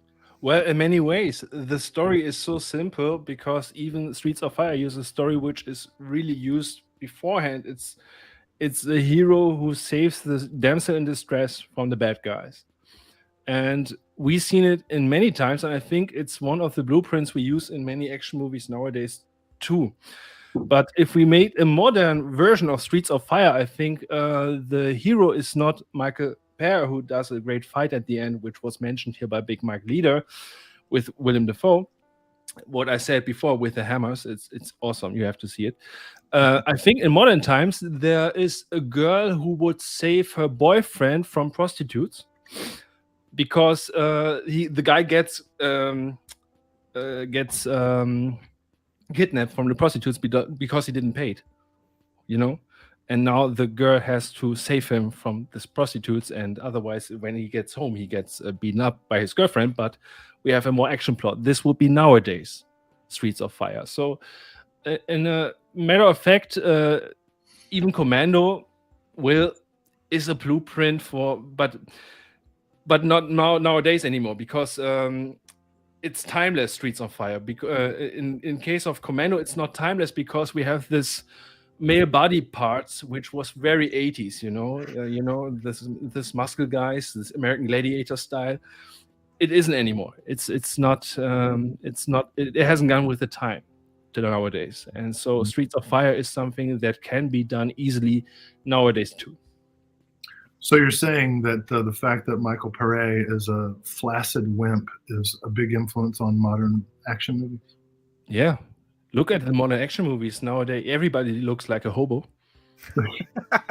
You know what? I'll give you that. I'll give you the fact that wimpy, to quote Hans and Franz, wimpy girly men are now action stars. Look, Joel Silver produced Commando. This is one of the first movies that he produced. Previous to this, he produced a failed musical, Xanadu. He produced one of the early great Walter Hill movies, 48 Hours. He produced Weird Science, which is also about wimpy girly men. But after Commando, he produced Lethal Weapon, Predator, Action Jackson, Die Hard, Roadhouse, Lethal Weapon 2, Die Hard 2, Predator 2, The Adventures of Ford Fairlane, The Last Boy Scout, Demolition Man, Lethal Weapon 3. So, and I can keep going. The Matrix. Matrix. I just want to mention Matrix. Password Swordfish, isn't it? Commando has a direct through line to the Matrix by jump starting Joel Silver's career. And also, the Matrix is a good example of a less than muscular fellow being an action star. Quick cut in. How amazing is Demolition Man? I just wanted to gush for a second. Quite I love that good. movie. It's so fun. Depends on which version you see. If it's Burger King or the other. Yeah. All right. I think, Laurent, do you have any rebuttal to that last little bit? Oh, yeah, I have one. Because when you compare it to Joe Silver, I have to say Streets on Fire brought us the best villain in film history. Without Streets on Fire, we wouldn't have the Green Goblin, which is called William Dafoe. All right. Enough, Will. Okay.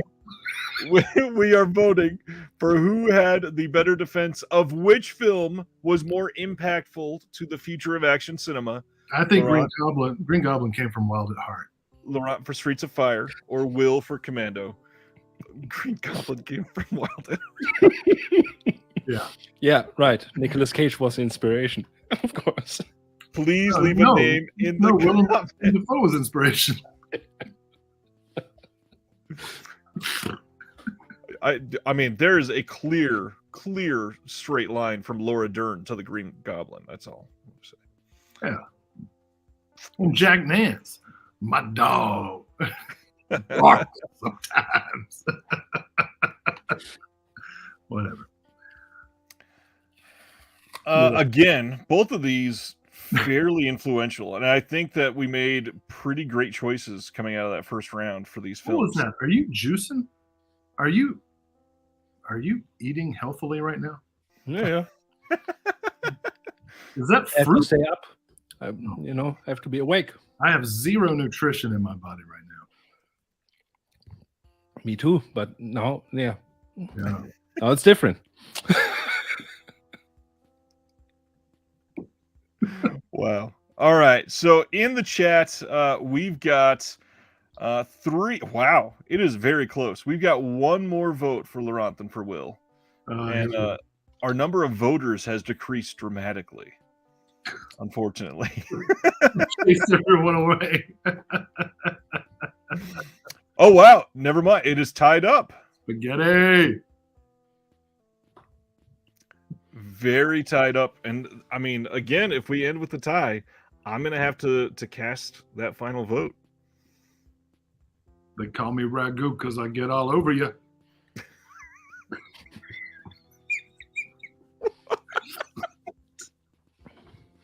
Can't get me out. Wow. All right. Last call for new votes for either of them. Otherwise, I'm going to have to give the vote here. Will, remember when I said I kill you last? I lied. Listen, let me just say that we came here as opponents, but we go out here as brothers. Yeah. And if we leave here tied, then we can gang up on whoever's next. There are no ties, I'm sorry. Capitalism, man, sucks. All right. The winner for that round was Will. Congratulations, Will. Oh, I take it back. Capitalism rules. We're not brothers. I'm never helping you. Greed is good. All right. Next round, same thing. Influence on future action films. This, to me, is pretty even. Rambo First Blood Part 2 from Laurent. Predator from Will. Who went first on that last one? I'm already forgetting. Was that Will? Okay. Laurent, you can go first. Rambo First Blood Part 2. How is this the much more influential action film? Well, I have a little anecdote. My neighbor's little girl, she was 4 years old, was in the garden, said, "Grandma, Grandma, give me the red tie." And she had the red tie, and she said to her friends, "Live for nothing or die for something," which is, I thought, wow, you're 4 years old. What have you seen? I asked her, and she said, Rambo. So it's completely influential nowadays. It's something we can compare. We can watch when we have bad mood. When you really have a bad mood, you think, well, I watch Rambo 2. I see that Stallone loses his photo equipment, so he's in a bad mood. And no, Cosmatos did a really great work with Rambo 2, and to see that this is based basically on a script from James Cameron, which isn't anymore. It was in the first draft, but not what we see in the last final cut. But to see what generated out of it and what influential Rambo has all the years. I mean, even that one got a cartoon like RoboCop. Remember? And he got action figures and all this stuff. And it's got 5 movies after that. I don't know which movie Predator got. How many good movies?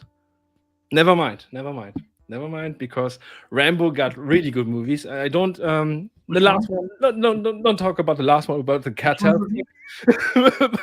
but John Rambo Part 4, man. Without these movies, I think action flicks and Stallone wouldn't be recognized anymore nowadays. It is. I don't think Rambo 2. He's not recognized anymore. Nobody knows what. Nobody recognizes him. Well, come on.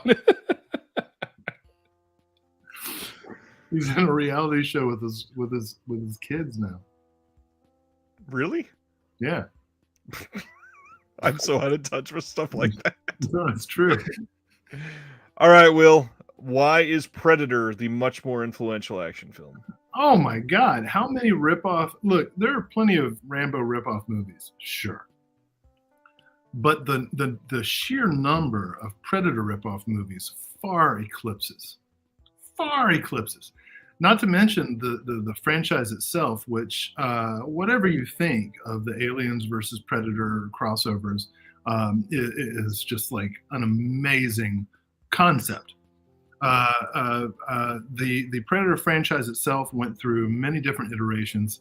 I personally think the best of the sequels was the second one with Danny Glover, in part because like you really believe Danny Glover's in danger. You know, like holy shit, this guy's gonna have a heart attack before he gets killed. The other thing about Predator that's really interesting is the way it influences films in the genre beyond just an alien versus a human. Things like the movie 65, for example, with Adam Driver, who's a wimp, fighting against intergalactic dinosaurs is part of the Predator universe lineage. The films that pit normal people against these intergalactic invaders really owe a lot to Predator's very realistic depiction of how a lesser being could somehow turn the tables on the superior alien. Which one was Laurent defending again? I had the same problem with. I was Rambo First Blood Part 2. Oh yeah, man. The thing about that, the retrograde politics. Holy shit, that stuff hasn't aged very well, has it? And then, but Sly doubles down and he like puts the last one in Myanmar and yeah, it gets kind of problematic, doesn't it? Like you look back at First Blood Part 2 and you're kind of embarrassed about American politics. You look back at Predator and you're like, hell fucking yeah. Like Predator is a goddamn inclusive movie. One of the really unique things about Predator is like it was It was, yes, the main guy was a white guy, but the commandos were a pretty inclusive mix. And that how many 80s action films in Hollywood had that? Had that role for Carl Weathers, had that role for Bill Dukes, had that role for the Sunnyland. Thank you.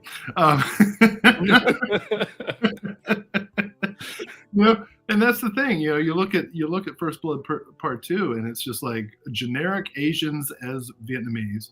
The politics of Vietnam boiled down to, do we get to win this time?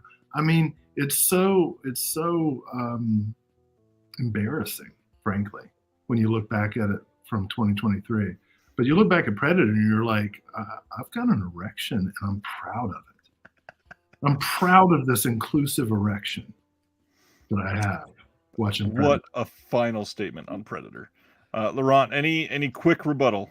Yeah. First of all, I find it very interesting that Will, when he's getting erected, screaming contact, which is... Dude, it's good. It's fine. We're inclusive here. That's okay. It's okay. Whatever floats your boat. But I think in Rambo, and you're right, in the politician way, when you have a rewatch on it, it's not good. It's like Rocky IV. It's not good. But it's fun. It's enjoyable. It's something I appreciate, where I can give up my brain at the table and just watch a movie and enjoy it. And I think Rambo 2 has a scene which is pretty intense. That is when he comes back with his machine gun and shoots everything in the office from the Americans, just to say, you screwed everything up and I was fucked up here while I was saving some of our men. Which is a great scene, by the way. I agree. First Blood Part 2 is the Woody Allen of Hollywood action films. Yeah. Yeah, definitely. All right. On that comment, voting in the chat for who defended the legacy and inspiration for 80s action films. Will for Predator or Laurent for Rambo First Blood Part 2. Just a first name in the chat for who wins, please. Man, that was wonderful. And don't forget, if you vote for Rambo First Blood Part 2, you're voting for You politician. I also got to read the comment from Distorted Vision. So random. Bill Lustig told me that Sonny Landham saved his life by swatting away an actress that tried to stab him in the back during a porn shoot on Long Island. True story. Well, that's cool. Spaghetti wants to ask you, Will, how would an erection show up in Predator Heat Vision? Oh, man, the whole screen would be red. And somebody mentioned Jean-Claude Van Damme was in Predator. In fact, yes, it's true. But at that time, the movie was called The Hunter. It was a different movie. Yeah, well, the Predator was going to be about 5'1". Yeah. And do a split. All right. It looks like the win for this one also goes to Will. I want to throw out a couple things. How do we not talk about Rambo First Blood Part 2 and not mention Weird Al doing Rambo? And then the other thing, how do we talk about the legacy of Predator and not talking about all of the action horror that came from it? Like, it's a slasher film. Like Doom. It's a Giallo movie. It's a Giallo movie. You see a black glove. Yeah, indeed. In many ways, it reminds me of a Wizard, with the Predator being that guy with the power glove.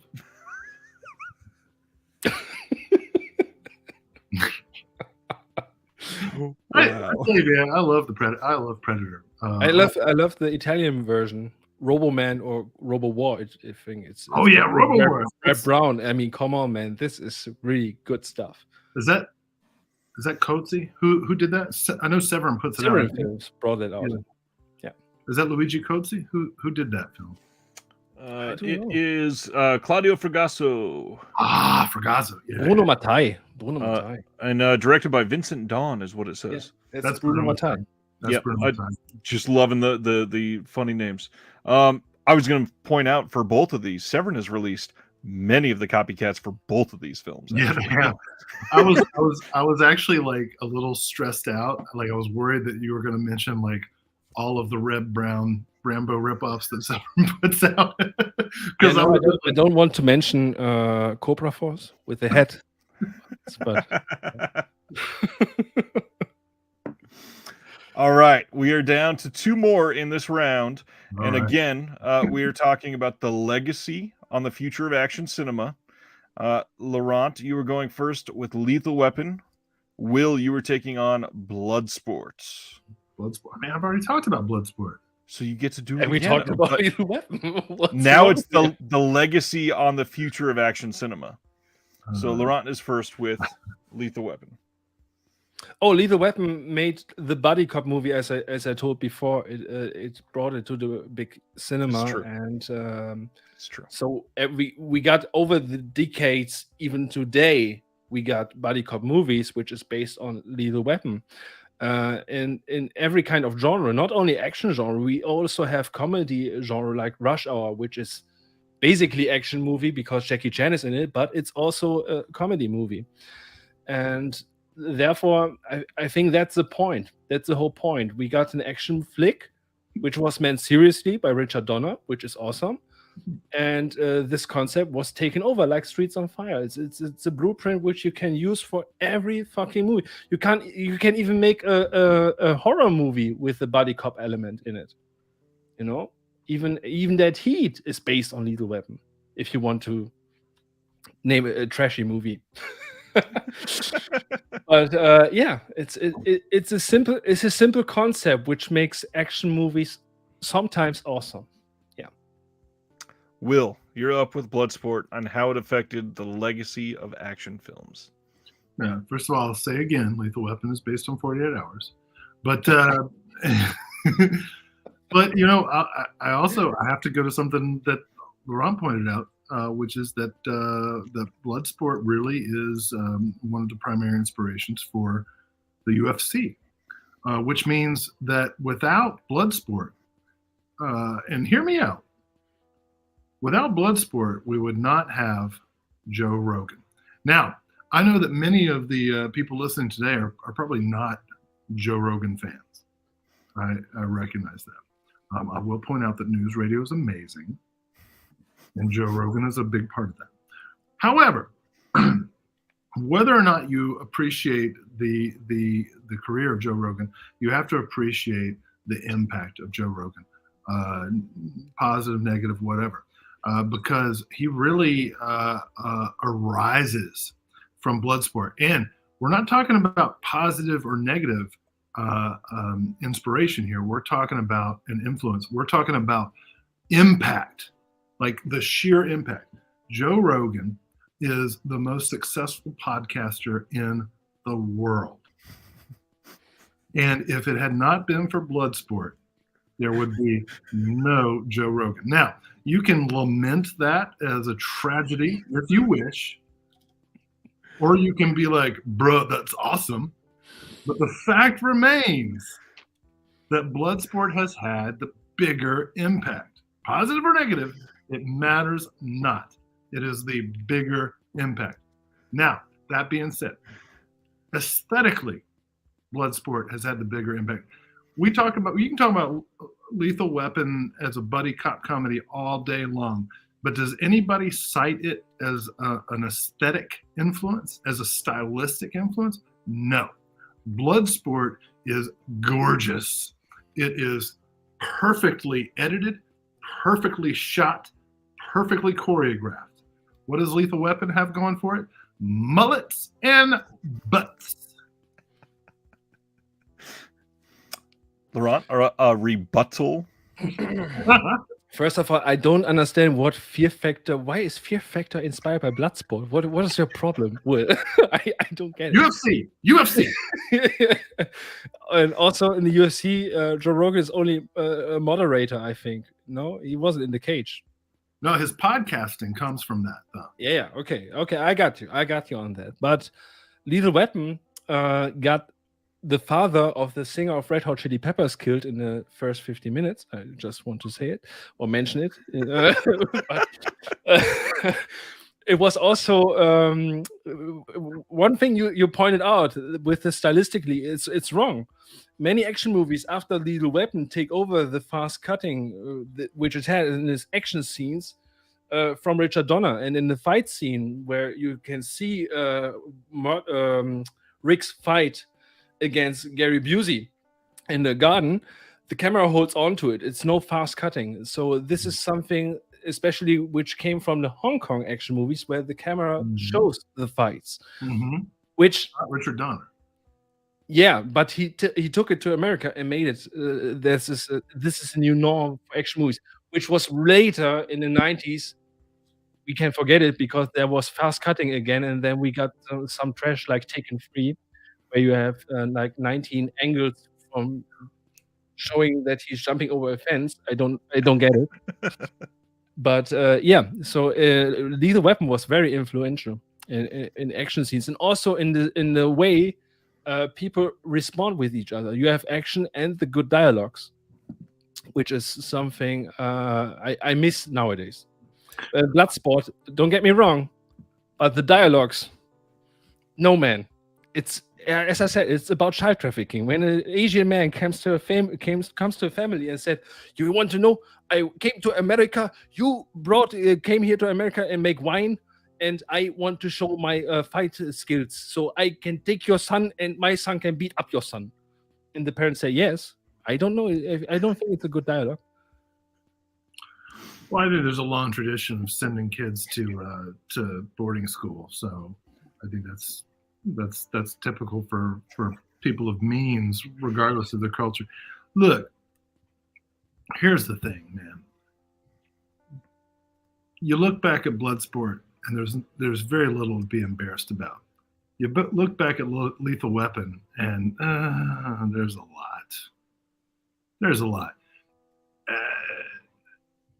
I'll say again, we're not talking about positive or negative impact. We're talking about the extent of the impact. Bloodsport has influenced not just cinema, but culture.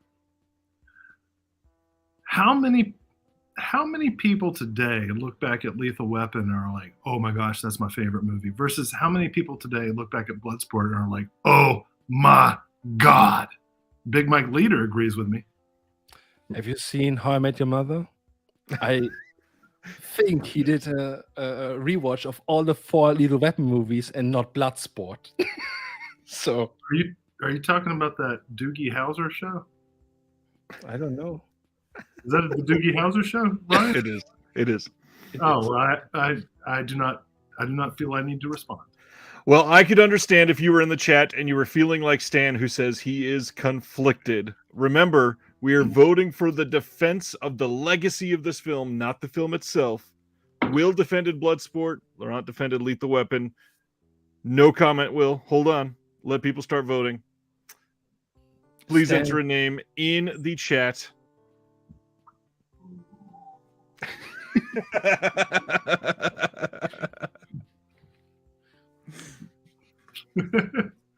I think the most funny thing in this show here, Ryan, is that Will and I are always conflicted because we both are passionate for the movies, you know? Exactly.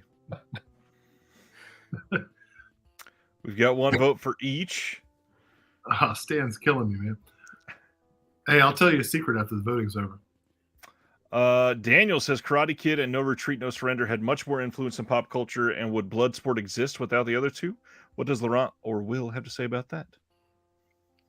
I think Karate Kid is obviously the winner over Bloodsport there. Yeah, but Bloodsport wouldn't exist without No Retreat, No Surrender. That's right, because they choose, Canon Film chose him because of No Retreat, No Surrender. They choose Van Damme, and Van Damme made Bloodsport.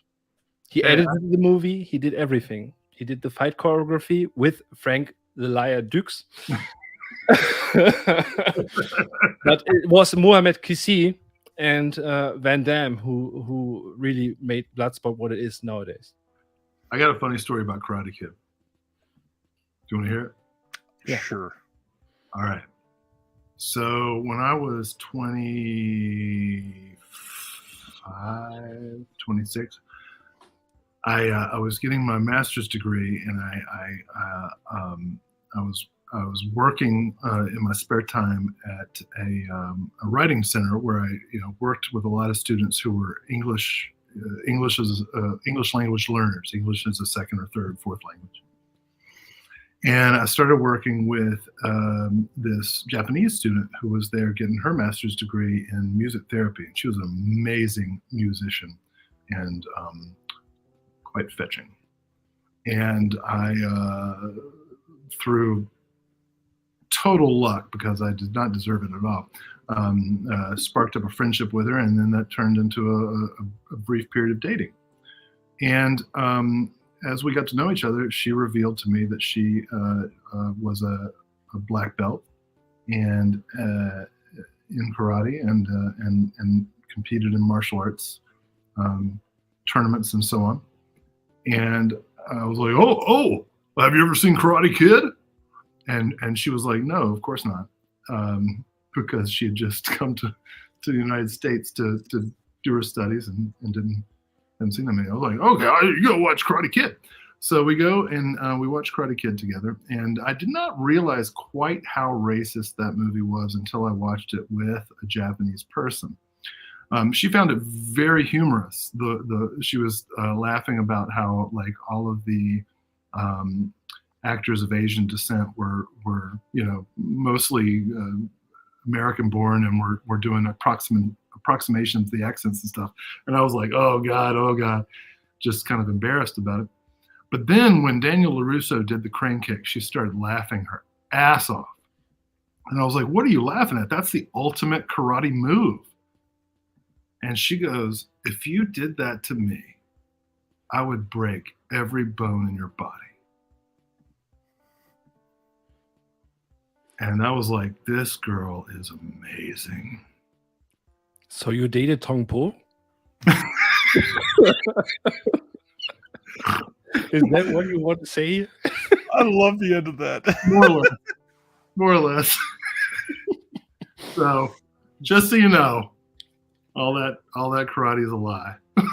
Oh yeah, it's a lie. I painted my fence. I washed my car. I got beat up.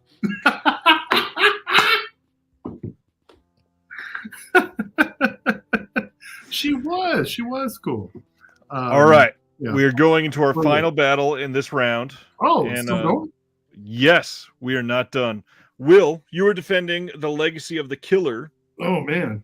And Laurent, you're defending the legacy of Eye of the Tiger. Will, you are up first, my friend. How did this impact the future of action cinema? Oh, my gosh. Gun Fu. The Killer is the apotheosis of John Woo. His relationship with his faith, his aesthetic expression of his faith through the duality of the face-offs and the release of the doves really came to its perfection in The Killer. The fact that you have Chow Yun-fat defending a woman who has been blinded due to his own actions is the perfect encapsulation of the moral guilt that a sort of previously amoral character carries. And this is really not just characteristic of John Woo, but influential on so much Hollywood and Hong Kong cinema that came after.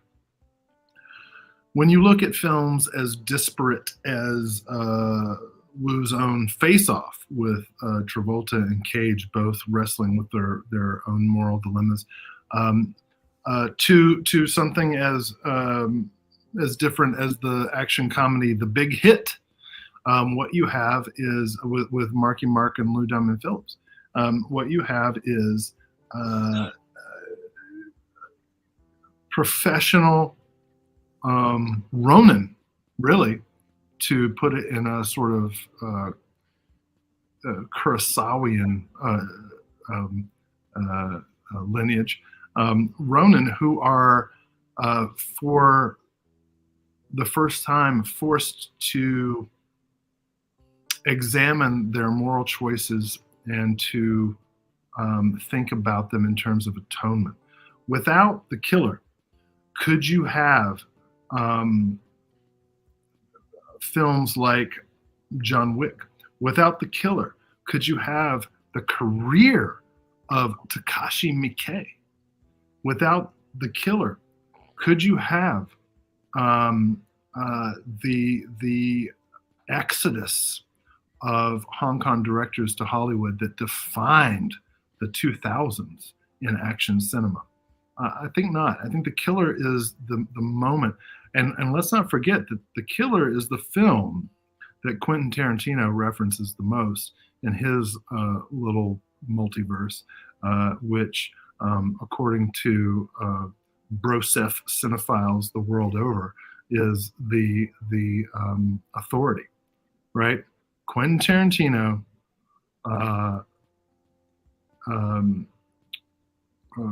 gives the bona fides to the killer. Now, I've never seen anything that Tarantino has to say about Eye of the Tiger. Laurent, Eye of the Tiger. Killer or thriller? I get confused sometimes when it comes to Tarantino. But Eye of the Tiger is the movie which, and I have to say it as you said it, John Wick wouldn't be without Eye of the Tiger, because John Wick is based on a movie from stunt persons who do a movie which appreciates stunts. And Eye of the Tiger was the same thing in the 80s. The who is who of the stunt persons worked on Eye of the Tiger, and they showed every single bit that they got. And also the theme of revenge is a theme which sticks on nowadays. And there we go. We have John Wick. He's on a revenge.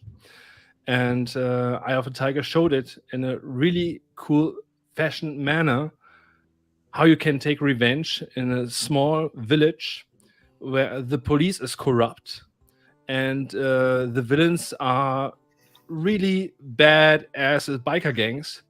So it was a fight against David with his Goliath, and this is something that nowadays still is in the revenge movies. You have a huge, big ass enemy who's really badass, and then you have your hero who has to fight his way up, like Bruce Lee in Game of Death. So I think Eye of the Tiger is still one of the most influential movies when it comes to action. And even though many people don't know Eye of the Tiger. All right. No rebuttal. We're going to go straight into voting. No rebuttal? No rebuttal. We're going to let those arguments stand on their own. Will had the killer. Laurent had Eye of the Tiger. Please leave a name in the chat for who had the best defense for the impact of the film on the future of action cinema. Truly, the blind are leading the deaf. What? I can't hear you. Oh, man. Did the killer influence replacement killers? No, it's called replacement killer, right? Not replacement killers. But technically, it were replacement killers because it was Til Schweiger and Danny Trejo. But I didn't get it.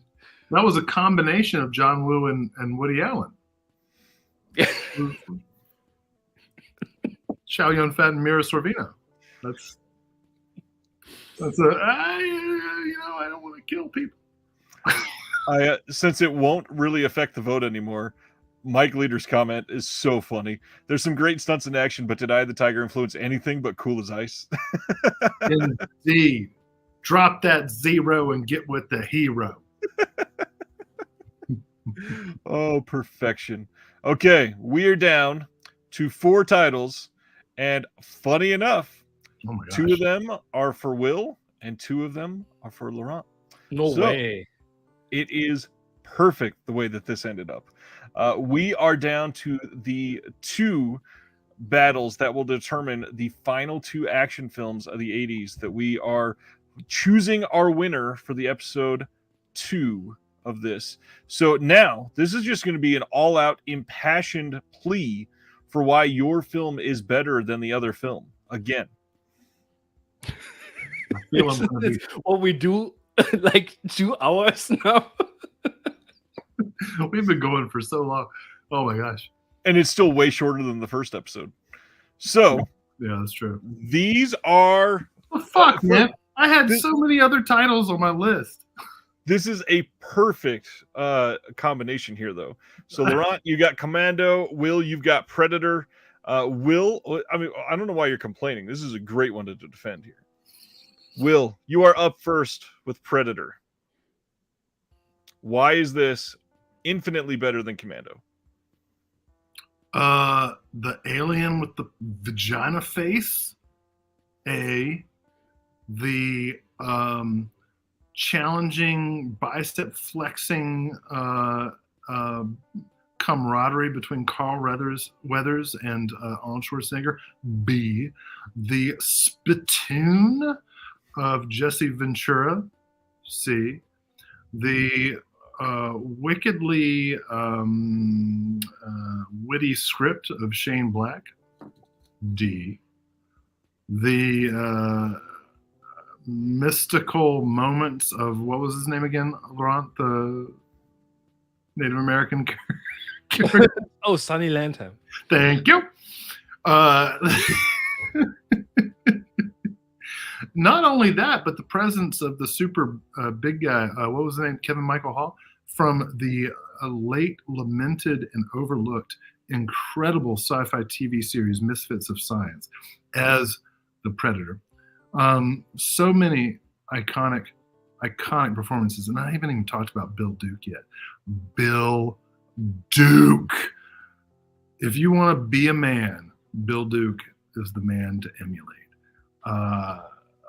He is a Renaissance fellow, actor, director, artist, intellectual. And his presence in this film brings a gravitas that is sorely lacking from Commando, which, great as it is merely a popcorn film. Let's be honest. I've already gone into why Predator is so influential, not just as a franchise, of which Commando is not, but as a film in and of itself, which did not invent the man versus alien conflict, but certainly innovated it in ways that have been unmatched and much imitated since. Look, I ask you voters, if you're about to sit down for the evening and you're like, I'm going to have a glass of wine and watch an action movie, and these are the two that you have available to you in your last few weeks of Netflix discs. You're like, oh my gosh, I've got Predator and Commando from my Arnold Schwarzenegger wish list. Which honestly, which one are you going to sit down and say, you know what, I want to watch this one tonight? It's Predator. Commando's good, but it's not great. Laurent, why is Will wrong? Oh, he's completely wrong, right?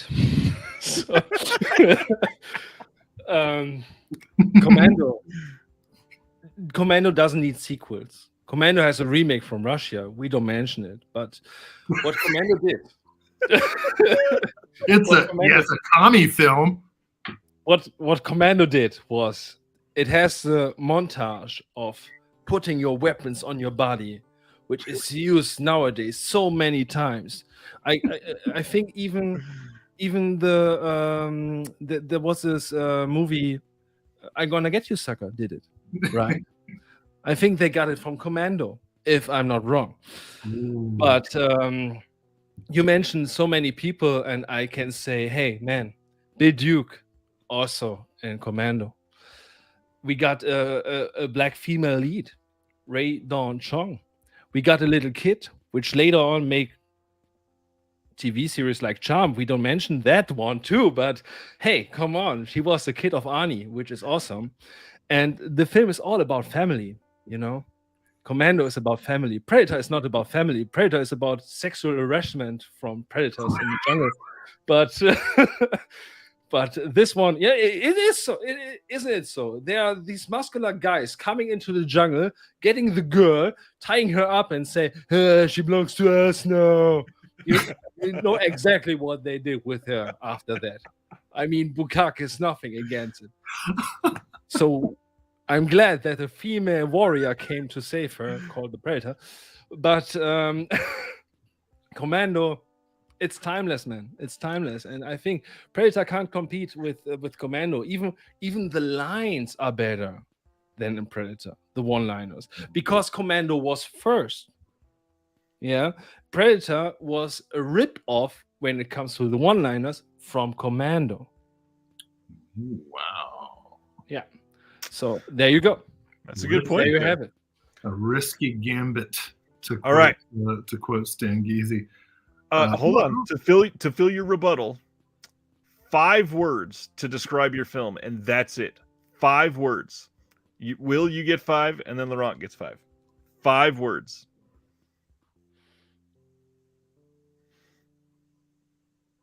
That is a hell of a face to make. No creepy kid stuff here. So, wait. To describe your film, you told me what your film didn't have. Got it. Laurent, your turn. Oh, my turn? That's easy. Let off some steam, Will. Through child endangerment. Okay. All right. Voting in the chat. Who defended their film better? Will for Predator or Laurent for Commando? Man. People are getting into this one. That's awesome.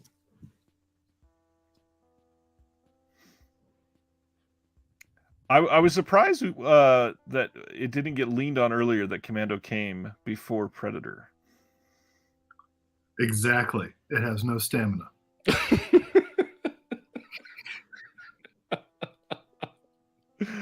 Wow. Did you hear that, voters?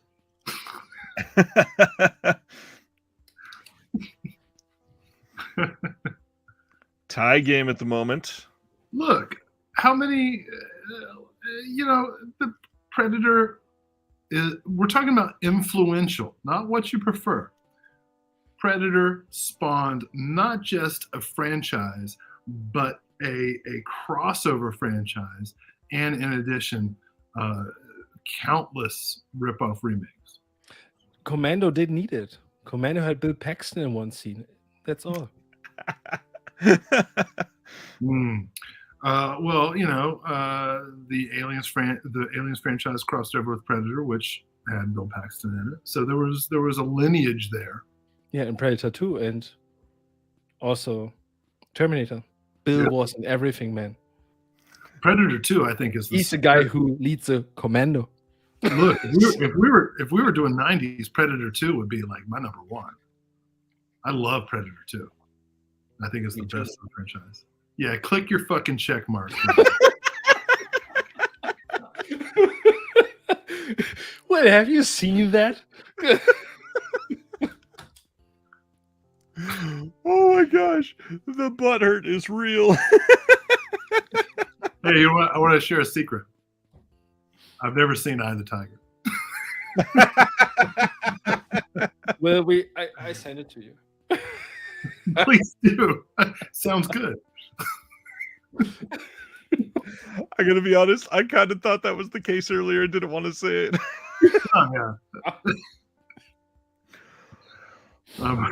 Okay, we are back. One more until our final battle. This give me an 80s fantasy debate. We start going Hawk the Slayer and shit. I'll be all over it all day. This stuff, I'm trying to remember. You're doing great. You could have watched all 20 of these before our episode. Come on. And Will, you see in the comments, Commando inspired Fast and the Furious. It's all about the family. Come on now. I'm pretty sure the Fast and the Furious inspired Fast and the Furious. I mean, Roger Corman. Oh yeah. Yeah. All right. This is our penultimate battle. We've got Laurent with Lethal Weapon, Will with The Killer. This is not about impact on future cinema. This is about I what. gotta do The Killer again? Yeah. I've got several movies on my top 12 that have not been mentioned. I mean, that's just simply untrue. I've got your list in front of me. I had both Delta Force and The Last Dragon in here, so I feel like there's a. Oh, The Last Dragon. Yeah. You did have those, and then they were not on the final list. But I don't. What else want to say about The Killer? All right. Okay. I had Purple Rain on the list. I didn't see it either here. I'm ready. Wait, what did you say? What did you have on your list? Purple Rain. It's like The Last Dragon, I think. It's going close. You know what? I saw Prince on his last tour, and it was amazing. And Lucky. much respect. It's a great show. I miss him very much. Me too. All right, Laurent, you are up first. Lethal Weapon. Why is it a better film than The Killer? Are you shitting me? Oh man, how often can I repeat myself? Seriously. It has everything an action movie needs. And there too, like Commando, you have family. It's all about the family. It's about integration. It's about letting somebody into your life who you can't deal with. You know, he has a colleague who has mental problems, and they have to work together. And he thinks about. I mean, Murtaugh is thinking about his retirement. He don't want to do action stuff. Shit, he's too old for this shit. You know, but he has to do it because he has a new friend now, and now he has to fight with him against the baddies. And I'm all in. When I see something like that, I'm all in. This is everything that counts to me for an action movie. And yeah, it's one of the movies I can watch over and over and over again every year, and it doesn't get boring. Understandable. Since we're going to do it just like that last round, why don't you give us 5 words to describe Lethal Weapon? Well, I don't need 5 words. I only say Mel fucking Gibson rocks. Wow. Now, Will, I would like you to not use the words Mel Gibson or anti-Semitism during your argument, please. Well, that seems like I'm being hamstrung on some pretty legitimate criticisms. It's true. Okay. Well, if you want to align yourself with Mel Gibson, I will abide by that. You've already broken the rules, sir.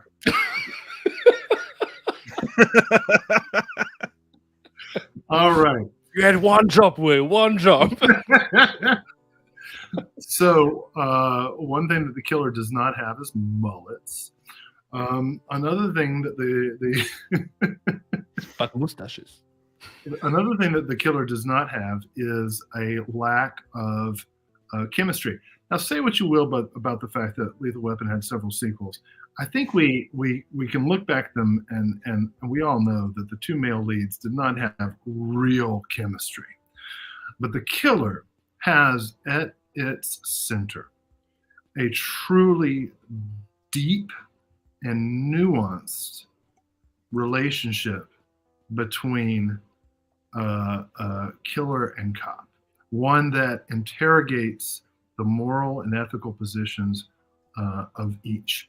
And the motif of blindness certainly accentuates that relationship. Now, we can talk about the gun fu. It's amazing. Say what you will about Richard Donner, who was a great journeyman director who relied upon assistant technicians to handle the visually interesting stuff. Look, Lethal Weapon is an action movie with lots of action in it and some very competent technicians, but The Killer is a paradigm shift. Listen, audience, you don't have to like me. You don't have to believe me. You don't have to respect me. But the idea that Lethal Weapon is more influential than the fucking Killer is absolutely asinine. I have nothing but respect for Laurent, who did not ask for Lethal Weapon as as his film to defend. But the fact of the matter is, there is no question. When you see the Doves, when you see the Face Off, when you see the conflicted anti-hero, you're looking at John Woo. When you see something from Lethal Weapon, do you think, oh my gosh, that's Richard Donner's touch?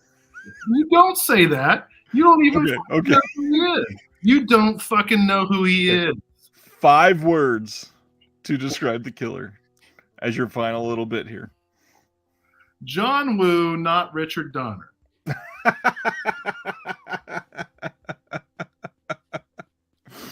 All right, votes in the chat if anybody's still watching. We've been losing some people, but rest in peace, Richard Donner. True. Votes in the chat for Laurent or Will on this one. I think I have a feeling that I know where this one's going to go. I'm running out of bottles, man. I've got an empty one I could pass. Oh my gosh.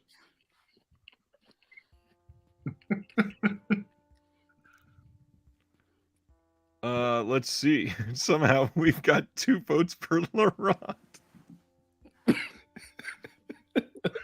How is Wicked Vision getting 2 votes? Wicked Vision's getting 2 votes. Whew. Dude McMahon is definitely not Wicked Vision. Fuck it. Here we go.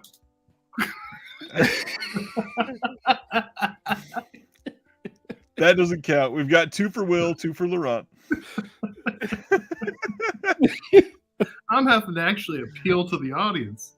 I love Daniel is really trying hard for Lethal Weapon. Dude, listen. I gotta steal. I got yes, exactly. I gotta say, listen. When it comes to Christmas movies, Lethal Weapon is not even near the top of my list. I don't even like the Die Hard movies, but I watched that before Lethal Weapon. What? As I said earlier, the father of the lead singer of Red Hot Chili Peppers got shot by selling Christmas trees. How is it a Christmas movie, man? Listen, I'll say his name. Blackie Dammit is an actor who deserves more credit. Yes. For National Lampoon's Class Reunion, if nothing else. But his presence in Lethal Weapon is not enough to put the movie at the top of my list. Listen, when I pick Christmas movies for action, Home Alone 3 is always in the top couple. I think it's far superior as in its violence than Lethal Weapon. What's the movie called in English with Samuel L. Jackson and Gina Davis?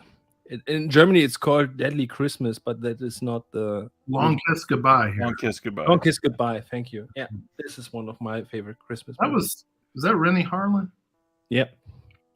Hey, you know what? I like Rennie Harlan. Me too. Okay, now we're gonna have to do one of these episodes for Christmas movies or something. You know what? Cut the stream, man. I just want to talk with this guy. Well, let's figure out who's going to win today, because we have one last thing. And yes, you guys have defended both of these to death. But here's where the final twist of the day comes in. Not only are we on the last battle, but I am taking the killer, and I am going to be giving that to Laurent.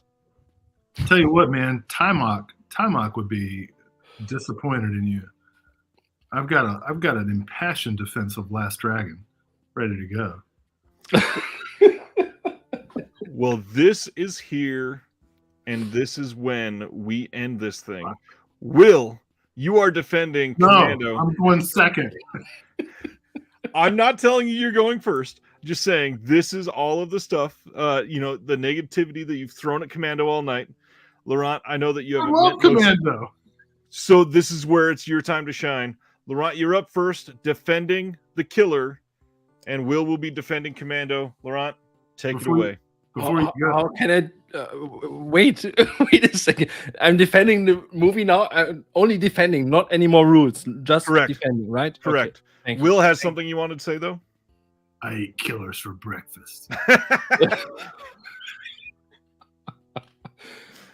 All right, Laurent, Yeah, you okay. are up. The Killer.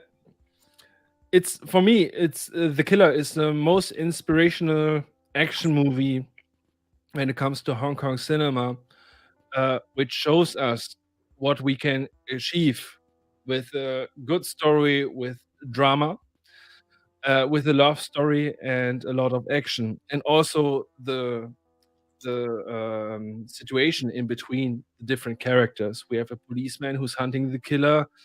We have the killer who is doing some regrets on a failed mission. So we got characters, we go deeply inside these characters, and then we got the whole action part all around it. And I think John Woo made it perfectly and combined all these elements to a perfect action movie flick. So highly recommended. And this is something that, yeah, Hollywood was looking for. Will, why is Commando the better film? The fact is, The Killer ruined John Woo. It ruined his career. The Killer showed great promise, and it brought John Woo to Hollywood, where he was completely homogenized, like so many great Hong Kong directors. Ringo Lam, for example, he came to Hollywood, and what happened? He was neutered. His artistic testicles were removed, and what we got was an increasingly diminished series of returns. Sure, Hard Target and Face Off were very good, but what do you have to say about Paycheck? What do you have to say about Wind Talkers? He didn't recapture his artistry until he went back, and that's just the fact. The Killer was very good. The Killer was very influential, but it actually kind of ruined the career of a great artist before he could become great. On the contrary, however, Commando gave Arnold Schwarzenegger a chance to become a respectable actor. It was Commando that led him to his iconic roles to follow.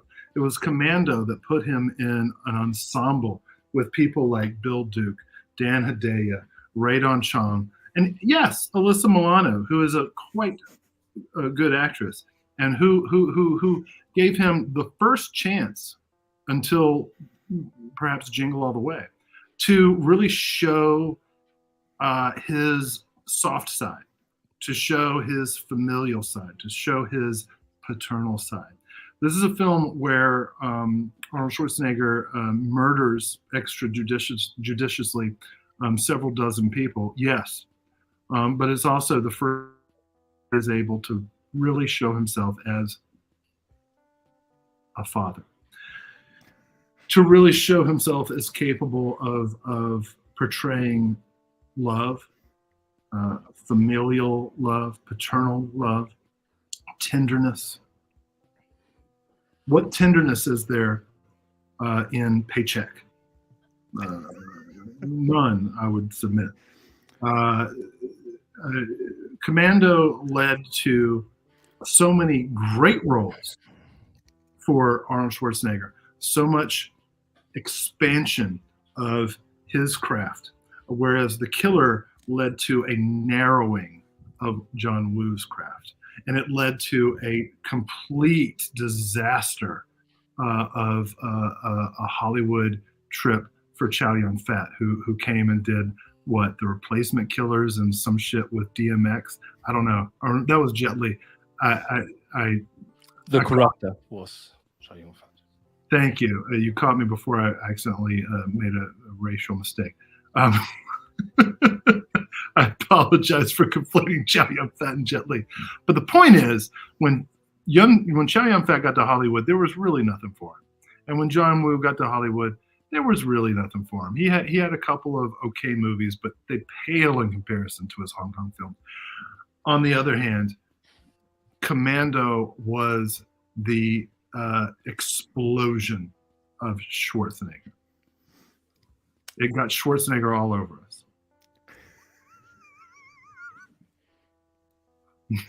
Great Should I defend arguments. something? Should I defend the killer? Sure. We have Sure. one rebuttal Okay. from each individual, and then we are going into Yeah. our final vote. Okay, first of all, Commando wasn't the movie that got Schwarzenegger the big screen role, you know? There was Conan the Barbarian before, and he killed many people in Conan the Barbarian before. And even though Conan the Barbarian was a family movie, because he get revenge for his father. Just saying. Okay. Don't get it wrong here, Will. I know your politician moves, but it doesn't work here.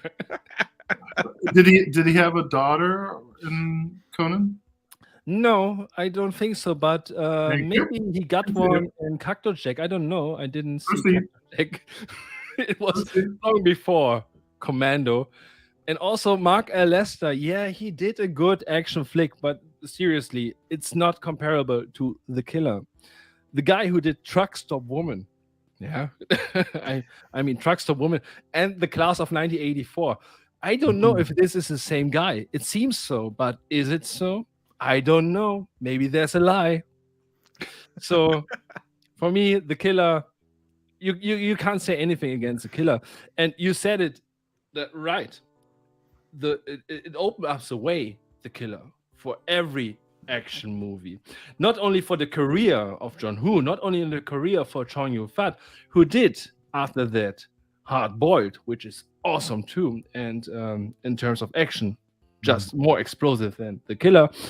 But the storyline that you combine romance and drama with action, which we saw in Luc Besson's Leon, which we saw later on, even in John Wick, you can't say anything against it. It's from The Killer, man. It's not from Commando. Well, you know, I would lean into Mark Lester, who was a fantastic director in his own right. You're right. He did start out with Truck Stop Women. I don't think that's an insult at all. Let's also bring in Bobby Joe and the Outlaw. He had a real affinity for directing women roles that John Woo, to this day, is incapable of.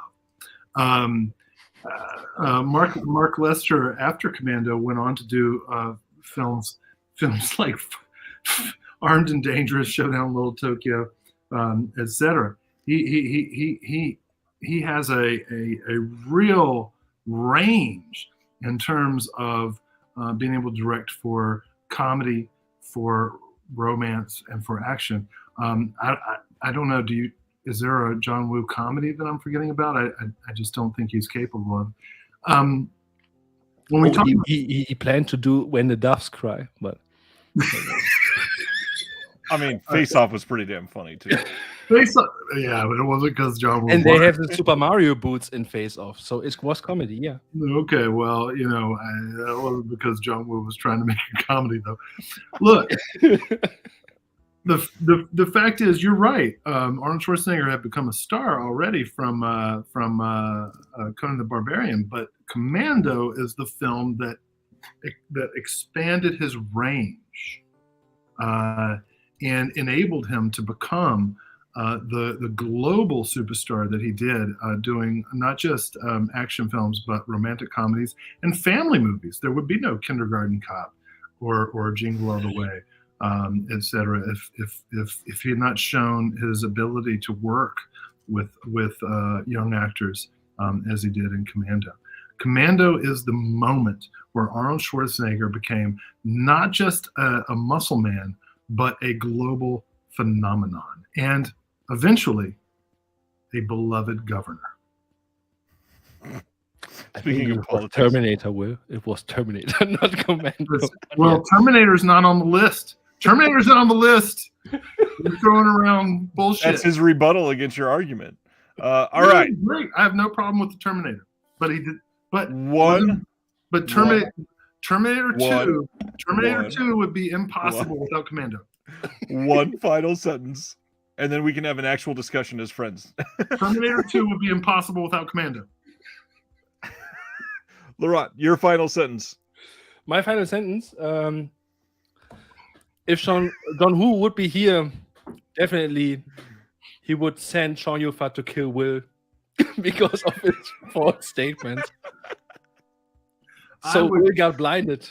And I would really appreciate it. If he sent Chow Yun Fat after me, I would tell Michelle Yeoh how everyone voted against her. All right. This is it, everybody. This is it. The moment tonight. We are deciding who wins this episode, who defended their film better. Will defended Commando. Laurent defended The Killer. Let's see some names in the chat to give us one final vote. Everybody, we got more than 20 people watching still. Everybody vote. Let's not forget that Alyssa Milano, in her... No more defense, sir. Let's not forget Alyssa Milano. Alyssa Milano.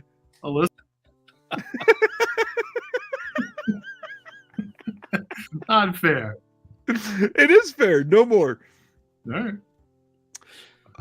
Dude McMahon says in the comments. Laurent makes a good point with Truck Stop Women, but it's a different movie. Buys my vote any day. Commando gets the vote for Dude McMahon. We've got 2 for Will and 1 for Laurent because Wicked Vision. Daniel will always vote for Laurent. This is unfair. This is socialism, is what it is. Go on with your health care, Laurent.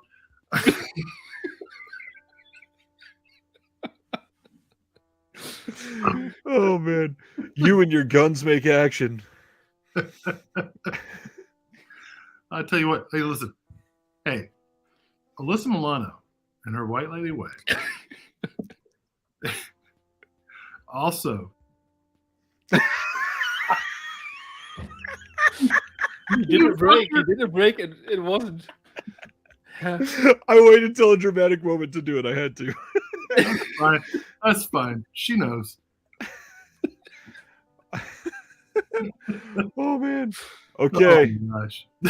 The way that it's looking is that Will has somehow won again. Oh my god. Are you kidding me? I feel like Donald Trump in 2016. Like I won the electoral without the popular. Congratulations! Oh, now I lost my job. Now I'm gonna change the rules. Oh jeez! All right, what a great ending. I'll look for my new contract from Wicked Vision tomorrow. Laurent, I'll send Daniel your email. Laurent, on the first Thursday of every month, you can take my spot. I'll just. And Will wins healthcare. Yeah, I'm fucking moving to Germany, man. I'm cool. I like immigrants. All right, so obvious question to tie this back from the beginning of this whole discussion. You both pretty much said there was a clear winner of best 80s action film. Oh, yeah. So what is it? Because, I mean, you guys just said Commando won. Well, that was your fault. But that's what you said because of this game. Will, what is your vote? I don't know. I think we might agree. For me, my favorite movie of the 80s is The Punisher with Dolph Lundgren. I think it's so fucking good. And if you want, we can both defend it. I bet we both have plenty to say about it. Oh, look at that. Oh, my erection is making me move away from the screen. Listen, that movie, he fights the Yakuza and the Mafia at the same time and does it in the service of protecting children.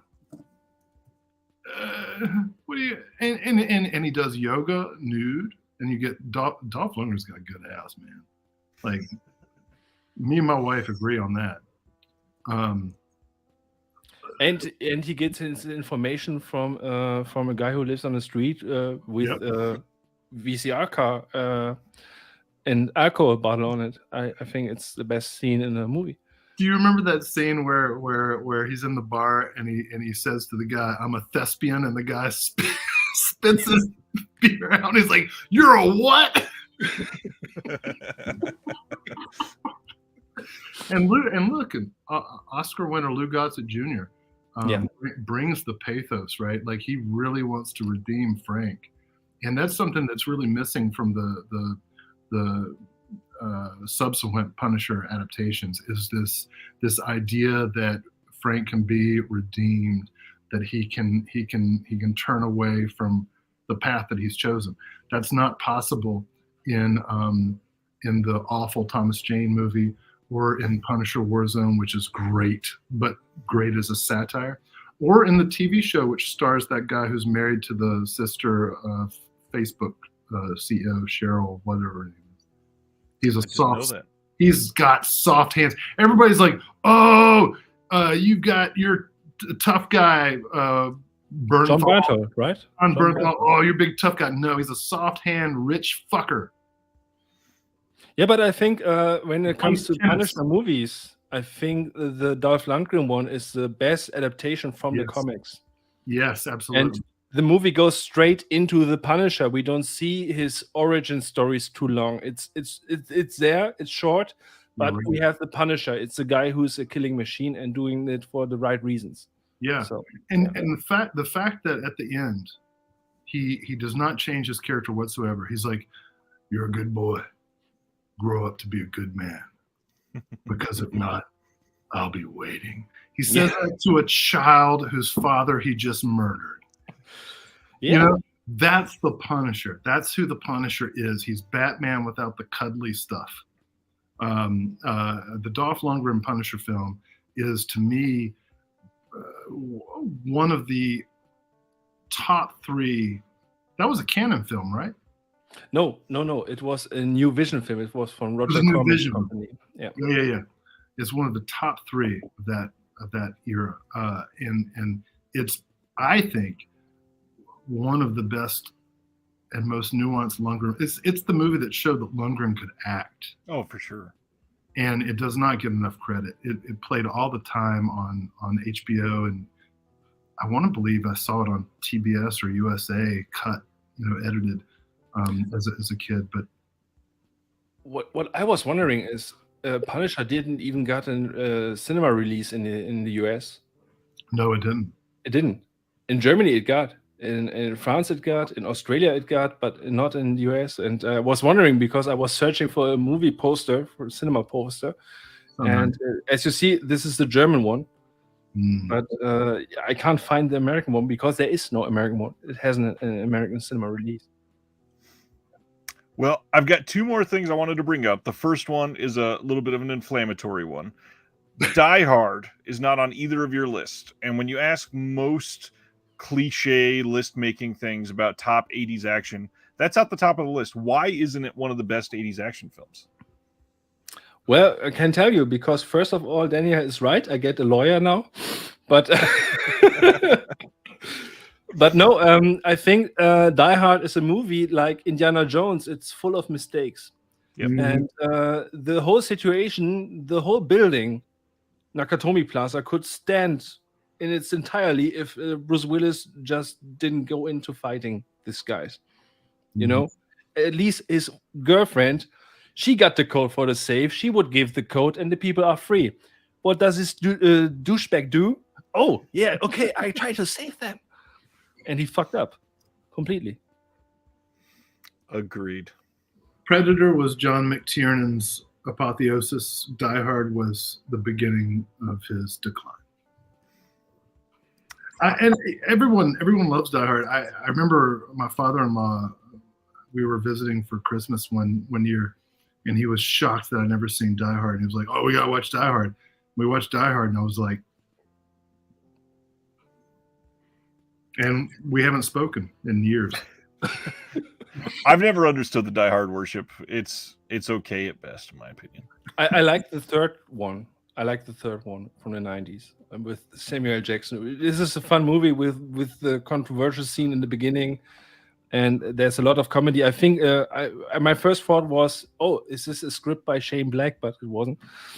But yeah, but the rest of the Die Hard movies, no man, they suck. Yeah, I'm not a fan. I like, all respect to Bruce Willis and good luck to him and his family, but the popularity of Die Hard is undeniable, but it's just not for me. Clearly. Okay, so what I wanted to do finally is to list both of your guys' full complete list and be able to give you a moment to speak on ones that were not a part of this. So Laurent, you had Eye of the Tiger, The Punisher, Lethal Weapon, Commando, Bloodsport. The first one that you have here that we didn't cover, Exterminator, Cobra, Hard Ticket to Hawaii, Avenging Force, Streets of Fire, and The Killer. Yeah. That's a pretty good list. That's a nice list. Thank you. So Exterminator, I think overall that and Avenging Force, I think are the only ones that didn't make the final list of 16. Yeah. But Exterminator, for me, it's a good Charles Glickenhaus movie. And as you see now from this whole show, I like revenge movies and I like the theme of The Punisher. And I think Exterminator did a great job on that too. It could be a Punisher movie, by the way, the first one. One interesting thing on Exterminator was always when I was a little child, there was a guy with a flamethrower and a motorcycle helmet on it. It's never in the movie. It's never in the movie. And the second one, the sequel to the first one is even better. In part one, he always save other people's. You know, there was one guy tied up from another man who got be raped, so he saved this guy. Or he put someone in the meat grinder. So he has his reason. In part two, when he fights, how is he called? My favorite actor here, Van Peebles. So Van Peebles is the bad guy in part two, and he saved nobody. Every time he comes too late. So what's the point? What's the fucking point of this fucking sequel? It's not revenge anymore. Will, your entire list was Big Trouble in Little China, Bloodsport, Cobra, Delta Force, The Last Dragon, Mad Max Beyond Thunderdome, Magnificent Warriors, Predator, Project A, The Punisher, Rambo First Blood Part 2, and RoboCop. So you also only had a couple that weren't listed. We got Delta Force and The Last Dragon. What do you want to tell us about those two? Well, I'll tell you, I look at my list and I have to recognize that it speaks to an earlier version of myself that was much more traditionally masculine. I think that if I were to make a list that was like my favorite movies today, right, it would be a little bit different. But I was thinking about like nostalgia and films that were formative to me growing up, and I think this is accurate. Delta Force, I appreciate purely on the level of camp. I love the fact that Lee Marvin is in it and clearly has nothing but disdain for what he's doing. And I've done my little impression of Chuck Norris with his butt missile at the end when he blows up Robert Forster, who is inexplicably playing an Arab character. Look, Delta Force has a lot of reasons to be critiqued, and all of those reasons should be emphasized. But it really represents a lot of what Hollywood was doing in its portrayal of Arab characters in the 80s. And so in listing it, it's not so much that it's my personal favorite as it is that it was a film that was so influential on me. I had to like do some work to get it out of my system later in life. The Last Dragon, on the other hand, is one that I've come to embrace more and more as I've grown older, because it's so much fun. The music, the sort of exploration of blaxploitation cinema and Hong Kong martial arts cinema as a kind of cultural melting pot. The performances from Julius as Shonuff to Ty Mok as as Bruce Leroy, not to mention the lovely and talented Vanity. It's just a film that's so much fun and manages to take all the action tropes and make them palatable for younger audiences that I think is kind of unparalleled for Last Dragon. In fact, if you had included it in the show, I feel like it would have been a clear victory for me to argue about. The Last Dragon is fantastic. Interesting. Gentlemen, this has been incredible. Thank you for coming in here and arguing so fervently. This has been a lot of fun. Oh my gosh. Let's do, what do you want to do next? You want to do slasher movies, or? I think it's a little too broad. I just want to, I want to have a chance to talk with the last one. Let's talk about 80s music. You want to? Let's talk about that after a short video. Last Dragons is a jewel of my childhood. I've only come to appreciate more the older I got. Didn't understand much of the in-jokes when I was a kid. Can't wait for the 4K. That being said, thank you, gentlemen. I'm going to play a short video, and then we'll be back after the broadcast ends. Thank you, everybody, for hanging out. This has been an incredible time. I hope you all had a good time watching this insanity, and we'll see you hopefully next month for episode 3. It might be June. We'll see. Anyways, thank you for watching The Disconnected. On the way out, make sure that you are subscribed to the channel, that you've liked the video, and that you've copied the link to be able to share with someone else that may appreciate this.